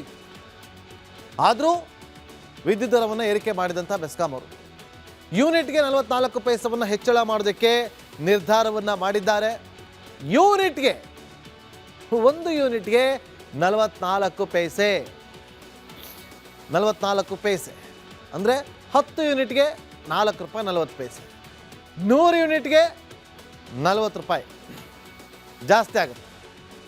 ಯೋಚನೆ ಮಾಡಿ, ಕರೆಂಟನ್ನು ನೀವು ಉಪಯೋಗಿಸಿ, ಅಥವಾ ನೀವೇನಾದ್ರು ಫಲಾನುಭವಿಗಳಿಲ್ಲ ಅಂತಾರೆ ಸ್ವಲ್ಪ ನೋಡಿಕೊಂಡು ಕರೆಂಟನ್ನು ಯೂಸ್ ಮಾಡೋದು ಒಳ್ಳೆಯದು ಅಂತ ಅನಿಸುತ್ತೆ. ಆದರೂ ಕೂಡ ಏಪ್ರಿಲಲ್ಲಿ ನಿಮಗೆ ಶಾಕ್ ಹೊಡೆಯುತ್ತೆ. ಆ ಶಾಕನ್ನು ತಿನ್ನೋದಕ್ಕೆ ರೆಡಿಯಾಗಿರಿ. ಮುಂದಿನ ಸುದ್ದಿ ಗಮನ ಕೊಡೋಣ. ಸಿದ್ದರಾಮಯ್ಯ ಸರ್ಕಾರದ ಪಂಚ ಗ್ಯಾರಂಟಿಗಳಲ್ಲಿ ಗೃಹಲಕ್ಷ್ಮಿ ಯೋಜನೆ ಕೂಡ ಒಂದು. ಮನೆ ಯಜಮಾನಿಗೆ ಪ್ರತಿ ತಿಂಗಳು 2,000 ಕೊಡುವಂಥ ಪ್ಲಾನ್ ಸಕ್ಸಸ್ ಆಯಿತು. ಆದರೆ ಸತ್ತವರ ಅಕೌಂಟ್ಗೂ ಕೂಡ ಗೃಹಲಕ್ಷ್ಮಿ ಯೋಜನೆ ಹಣ ಪಾವತಿ ಆಗಿರೋದು ಬೆಳಕಿಗೆ ಬಂದಿದೆ. ಇದರಿಂದ ಈ ಯೋಜನೆ ಇದೀಗ ಸರ್ಕಾರವನ್ನು ಆರ್ಥಿಕ ಸಂಕಷ್ಟಕ್ಕೆ ಸಿಲುಕಿಸಿದೆ. ಬರೋಬ್ಬರಿ 69,000 ಸತ್ತವರ ಬ್ಯಾಂಕ್ ಖಾತೆಗಳಿಗೆ 79 ಕೋಟಿ ಗೃಹಲಕ್ಷ್ಮಿ ಹಣ ಪಾವತಿ ಆಗಿರೋದನ್ನು ಸರ್ಕಾರ ಪತ್ತೆ ಮಾಡಿದೆಯಂತೆ. ಈ ಹಣವನ್ನು ಇದೀಗ ವಾಪಸ್ ಪಡೆದುಕೊಳ್ಳೋದಕ್ಕೆ ಸರ್ಕಾರ ಬ್ಯಾಂಕ್ ಅಧಿಕಾರಿಗಳ ಜೊತೆ ಕೂಡ ಸಂಪರ್ಕವನ್ನು ಸಾಧಿಸಿದೆಯಂತೆ. ನೋಡಿ, ರಾಜ್ಯ ಸರ್ಕಾರ ಇವತ್ತು ಗ್ಯಾರಂಟಿಗಳಿಂದ ಬರ್ಡನ್ ಆಗಿದೆ ಅನ್ನೋದನ್ನು ನಾವು ಹೇಳ್ತಿಲ್ಲ. ಖುದ್ದು ಇಬ್ಬರು ಒಪ್ಕೊಂಬಿಟ್ರು. DK ಶಿವಕುಮಾರ್ ಅವರು ಹೇಳಿದ್ರು ಬರ್ಡನ್ ಆಗ್ತಾ ಇದೆ. ಸಿದ್ದರಾಮಯ್ಯ ಹೌದಪ್ಪ ಹೌದು, DK ಶಿವಕುಮಾರ್ ಅವರು ಹೇಳಿ ಸತ್ಯ ಅಂತ ಹೇಳಿದ್ರು. ಇದರಿಂದಾಗಿ ಬಸವಳ್ದೋಗಿದೆ ರಾಜ್ಯ ಸರ್ಕಾರ.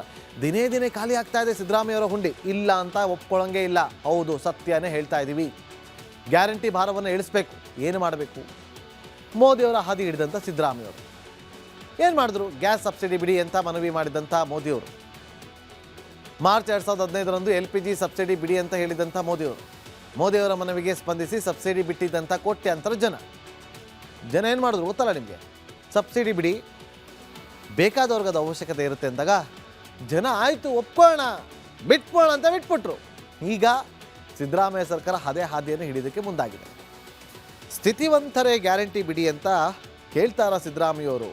ಮುಂದಿನ ದಿನದಲ್ಲಿ ಕೇಳಲೇಬೇಕಾದಂಥ ಅನಿವಾರ್ಯ. ಗಿವ್ ಇಟ್ ಆಫ್ ಸೂತ್ರವನ್ನು ಪ್ರಕಟಿಸ್ತಾರ ಸಿದ್ದರಾಮಯ್ಯವರು.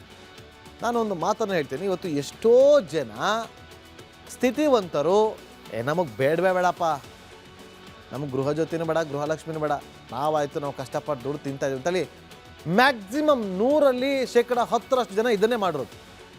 ಇನ್ನು 30-40 ಜನ % ಇದ್ದಾರಲ್ಲ, ಅವರೆಲ್ಲ ಸ್ಥಿತಿವಂತರು. ನನಗೂ ಬೇಕು, ನಮ್ಮ ಅಪ್ಪಂಗೂ ಬೇಕು, ನನಗೆ ಮುಂದಿನ ಪೀಳಿಗೆಗೂ ಕೂಡ ಬೇಕು ಅಂತ ಇರ್ತಾರಲ್ಲ, ಅವರೆಲ್ಲ ತಗೋತಾ ಇರ್ತಾರೆ. ಇಲ್ಲ ಅಂತ ಯಾರೂ ಹೇಳೋಂಗಿಲ್ಲ, ಸತ್ಯನೇ. ಸರ್ಕಾರಿ ನೌಕರರು, ಶ್ರೀಮಂತರು ತ್ಯಾಗಶೀಲರಾಗಿ ಅಂತ ಹೇಳಲೇಬೇಕಾದಂಥ ಅನಿವಾರ್ಯತೆ ಆಗುತ್ತೆ. ಇವತ್ತು ಅವರೇ ತಗೋತಾ ಇರೋದು. ನಾನು ಅದಕ್ಕೆ ಆವಾಗಲೇ ಹೇಳಿದ್ದು, ಅದಕ್ಕೆ ಬಡವರು ಆಗ್ತಾನೇ ಇದ್ದಾರೆ, ಶ್ರೀಮಂತರು ಆಗ್ತಾನೇ ಅವರೇ. ಮಧ್ಯಮ ವರ್ಗದ ಜನ ಮಾತ್ರ ಬಾಯ್ ಬಡ್ಕೋತಾವ್ರೆ. ಅಯ್ಯಯ್ಯೋ, ತಿಂಗಳು ಕೊನೆಗೆ ಬಂತು ಅಂದರೆ ಫ್ರೆಂಡ್ ಹತ್ರ 1,000 ರೂಪಾಯಿ ಸಾಲ ಮಾಡು, ಅಲ್ಲಿ ಅದರ ಆ್ಯಪಲ್ಲಿ ಸಾಲ ಮಾಡು. ವರ್ಷ ಬಂತು ಅಂತಾರೆ, ಏಪ್ರಿಲ್ ಬಂತು ಅಂತಾರೆ, ಈಗ ಮಾರ್ಚ್ ಶುರುವಾಗಿದೆ, ಫೆಬ್ರವರಿ ಮುಗೀತು, ಇನ್ನೇನು ನೆಕ್ಸ್ಟು ಮುಂದಿನ ವರ್ಷಕ್ಕೆ ಮಕ್ಕಳಿಗೆ ಸ್ಕೂಲಿಗೆ ಸೇರ್ಸೋಕ್ಕೆ ಫೀಸ್ ತಡ್ಕಾಡಿಸ್ತಾ ಇರ್ತಾರೆ. ಅವ್ರ ಕಷ್ಟ ನಮಗೆ ಗೊತ್ತು. ಮಧ್ಯಮ ವರ್ಗದ ಜನರು ಕಷ್ಟ ಹೇಳ್ಕೊಳಕ್ಕಾಗಲ್ಲ ಅಂತ ಒಂದು ಪರಿಸ್ಥಿತಿಗೆ ಬಂದುಬಿಟ್ಟಿದ್ದಾರೆ ಮಧ್ಯಮ ವರ್ಗದವರು. CM ಏನಾದ್ರು ಕೇಳಿದ್ರೆ ಮೋದಿಯವರ ಹಾದಿಯನ್ನು ಹಿಡಿದು 20% ಫಲಾನುಭವಿಗಳು ಸ್ಪಂದಿಸ್ತಾರಂತೆ. ಉಳಿದ ಹಣ ರಾಜ್ಯದ ಅಭಿವೃದ್ಧಿಗೆ ಬಳಕೆ ಮಾಡ್ಬೋದು ಅಂತೇಳಿ ನಿರ್ಧಾರವನ್ನು ಮಾಡಿಕೊಂಡಿದ್ದಾರೆ. ಮುಂದಿನ ದಿನದಲ್ಲಿ ನೋಡೋಣ, ಕೇಳ್ತಾರ, ಆ ಕೇಳಿದ ತಕ್ಷಣ ನೀವೆಲ್ಲ ಬಿಡ್ತೀರಾ? ನಿಮಗೆ ಬಿಟ್ಟಿದ್ದು. ಮುಂದಿನ ಸುದ್ದಿ ಗಮನ ಕೊಡೋಣ. ದೇಶದ ರಾಜಕಾರಣದಲ್ಲಿ ಸಂಚಲನ ಸೃಷ್ಟಿ ಮಾಡಿದ್ದ ಅಬಕಾರಿ ಹಗರಣಕ್ಕೆ ಟ್ವಿಸ್ಟ್ ಸಿಕ್ಕಿದೆ. ಮಾಜಿ CM ಅರವಿಂದ್ ಕೇಜ್ರಿವಾಲ್ಗೆ ಕ್ಲೀನ್ ಚಿಟ್ ಸಿಕ್ಕಿದೆ. ಆದ್ದರಿಂದ ಕೇಂದ್ರ ಸರ್ಕಾರದ ವಿರುದ್ಧ ಕೇಜ್ರಿವಾಲ್ ಗುಡುಗಿದ್ದಾರೆ. ರಿಪೋರ್ಟ್. ಅಬಕಾರಿ ಹಗರಣದಲ್ಲಿ ಕೇಜ್ರಿವಾಲ್ಗೆ ಕ್ಲೀನ್ ಚಿಟ್. ದೊಡ್ಡ ರಾಜಕೀಯ ಷಡ್ಯಂತ್ರ ಎಂದ ಮಾಜಿ CM. ದೆಹಲಿ ರಾಜಕೀಯದಲ್ಲಿ ಹಲ್ಚಲ್ ಸೃಷ್ಟಿಸಿ AAP ಸರ್ಕಾರದ ಪತನಕ್ಕೆ ಪರೋಕ್ಷವಾಗಿ ಕಾರಣವಾಗಿದ್ದ ಅಬಕಾರಿ ನೀತಿ ಪ್ರಕರಣಕ್ಕೆ ಟ್ವಿಸ್ಟ್ ಸಿಕ್ಕಿದೆ. ದೇಶಾದ್ಯಂತ ಚರ್ಚೆಯಾಗಿದ್ದ ಹಗರಣದಲ್ಲಿ ಕೇಜ್ರಿವಾಲ್ಗೆ ಕ್ಲೀನ್ ಚಿಟ್ ಸಿಕ್ಕಿದೆ. ಸಿಸೋಡಿಯಾ, ಸಂಜಯ್ ಸಿಂಗ್, BRS ಮಾಜಿ ನಾಯಕಿ ಕೆ ಕವಿತಾ ಕೂಡ ಆರೋಪ ಮುಕ್ತರಾಗಿದ್ದಾರೆ. ಮಾತನಾಡುವ ಬರದಲ್ಲಿ ಭಾವುಕರಾದ ಕೇಜ್ರಿವಾಲ್. AAP ಪಕ್ಷಕ್ಕೆ ಅಬಕಾರಿ ಹಗರಣ ಕೊಟ್ಟ ಹೊಡೆತ ಸಣ್ಣದೇನಲ್ಲ. ಕೇಜ್ರಿವಾಲ್, ಸಿಸೋಡಿಯಾರಂತಹ ನಾಯಕರು ಜೈಲು ಸೇರಿದ್ರು. ಇದೀಗ ಖುಲಾಸೆಯಾಗಿದ್ದಕ್ಕೆ ಕೇಜ್ರಿವಾಲ್ ಭಾವುಕರಾದ್ರು.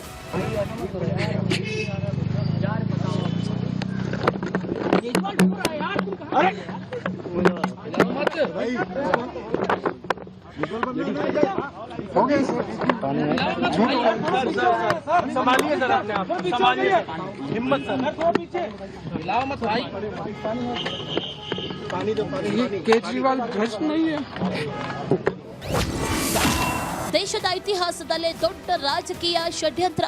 उन दोनों ने मिलकर षड्यंत्र रचा कि आम आदमी पार्टी को खत्म किया जाए, आम आदमी पार्टी को बर्बाद किया जाए, और उस षड्यंत्र के तहत आजाद भारत का सबसे बड़ा और सबसे घिनौना षड्यंत्र रचा उन लोगों ने. ಪೂರ್ತಿ ಷಡ್ಯಂತ್ರ ಮಾಡಿದ್ದು ಮೋದಿ, ಅಮಿತ್ ಶಾ. इसमें मुकदमा भी नहीं चलाया जा सकता. ये पूरा षड्यंत्र किसने रचा, क्यों रचा? ये पूरा षड्यंत्र दो लोगों ने मिलकर रचा, नरेंद्र मोदी जी और अमित शाह जी. और आज उन दोनों को पूरे देश से माफी मांगनी चाहिए. ನ್ಯಾಯಾಲಯದ ತೀರ್ಪು ಹೊರಬೀಳ್ತಾ ಇದ್ದಂತೆ ಕೇಜ್ರಿವಾಲ್ ನಿವಾಸದಲ್ಲಿ ಹಬ್ಬದ ವಾತಾವರಣ ನಿರ್ಮಾಣ ಆಗಿತ್ತು. ಕುಟುಂಬಸ್ಥರು ಅವರನ್ನು ಅತ್ಯಂತ ಆತ್ಮೀಯವಾಗಿ ಬರಮಾಡಿಕೊಂಡ್ರು. ಪಕ್ಷದ ನಾಯಕರು ಹಾಗೂ ಸಾವಿರಾರು ಬೆಂಬಲಿಗರು ಡೋಲು ಬಾರಿಸಿ, ಕುಡಿದು, ಕುಪ್ಪಳಿಸಿ, ಪರಸ್ಪರ ಸಿಹಿ ಹಂಚಿ ಸಂಭ್ರಮಿಸಿದ್ರು. News desk, Republic Kannada. ತಮಿಳುನಾಡಿನಲ್ಲಿ ಎನ್ಡಿಎ ಕೂಟಕ್ಕೆ ದೊಡ್ಡ ಆಘಾತ ಎದುರಾಗಿದೆ. ಮಾಜಿ ಸಿಎಂ ಒ ಪನ್ನೀರ್ಸೆಲ್ವಂ ಎಐಎಡಿಎಂಕೆ ತೊರೆದಿದ್ದಾರೆ. ಬದ್ಧವೈರಿ ಎಂಕೆ ಸ್ಟಾಲಿನ್ ಜೊತೆ ಕೈ ಜೋಡಿಸಿದ್ದಾರೆ. ರಿಪೋರ್ಟ್ ನೋಡಿ.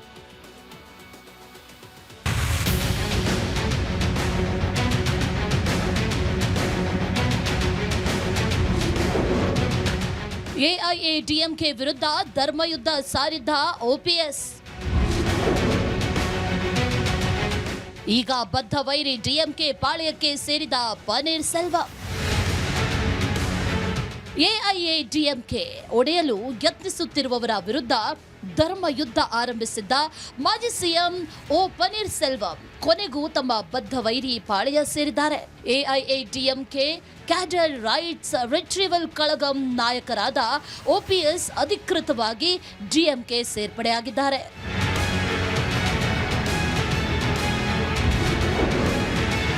ಮಗನ ಜೊತೆ ಡಿಎಂಕೆ ಸೇರಿದ ಓಪಿಎಸ್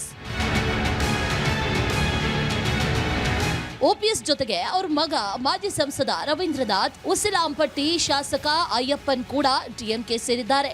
ಸಿಎಂ ಸ್ಟಾಲಿನ್ ಮೂವರನ್ನು ಪಕ್ಷಕ್ಕೆ ಆತ್ಮೀಯವಾಗಿ ಸ್ವಾಗತಿಸಿದ್ರು. ಎಡಪ್ಪಾಡಿ ಪಳನಿಸ್ವಾಮಿ ವಿರುದ್ಧದ ತನ್ನ ರಾಜಕೀಯ ಸಮರಕ್ಕೆ ಡಿಎಂಕೆಯೇ ಸರಿಯಾದ ವೇದಿಕೆ ಅನ್ನೋದು ಓಪಿಎಸ್ ಹೊಸ ನಿಲುವು.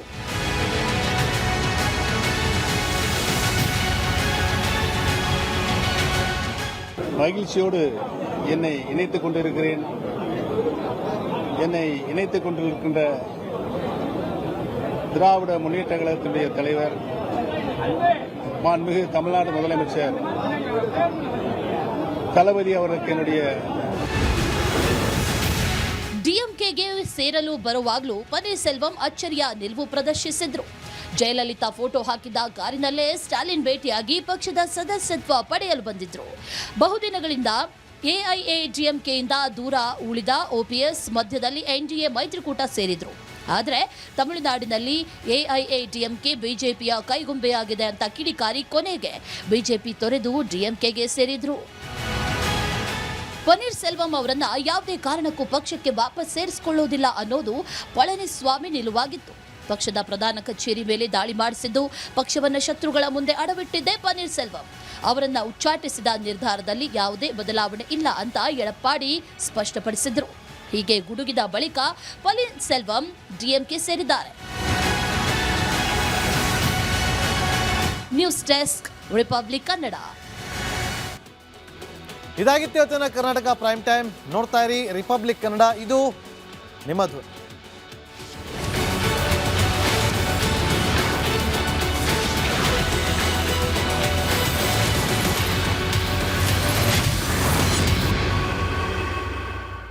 ಆರೋಗ್ಯ ಹಾಗೂ ನ್ಯೂಟ್ರಿಷನ್ ಸಿಗುತ್ತೆ, ನೋಡಿ ಬಾಡಿ ಸ್ಟ್ರಾಂಗ್ ಆಗುತ್ತೆ. ಸ್ವಲ್ಪ ತಿಂದು ಹಸಿವು ನಿಗುತ್ತೆ, ಡೈಜೆಷನ್ಗೆ ಇಲ್ಲ ಅಪಾಯ. MDH ಸೋಯಾ ಟೀ, ಅಸಲಿ ಪ್ರೋಟೀನ್. MDH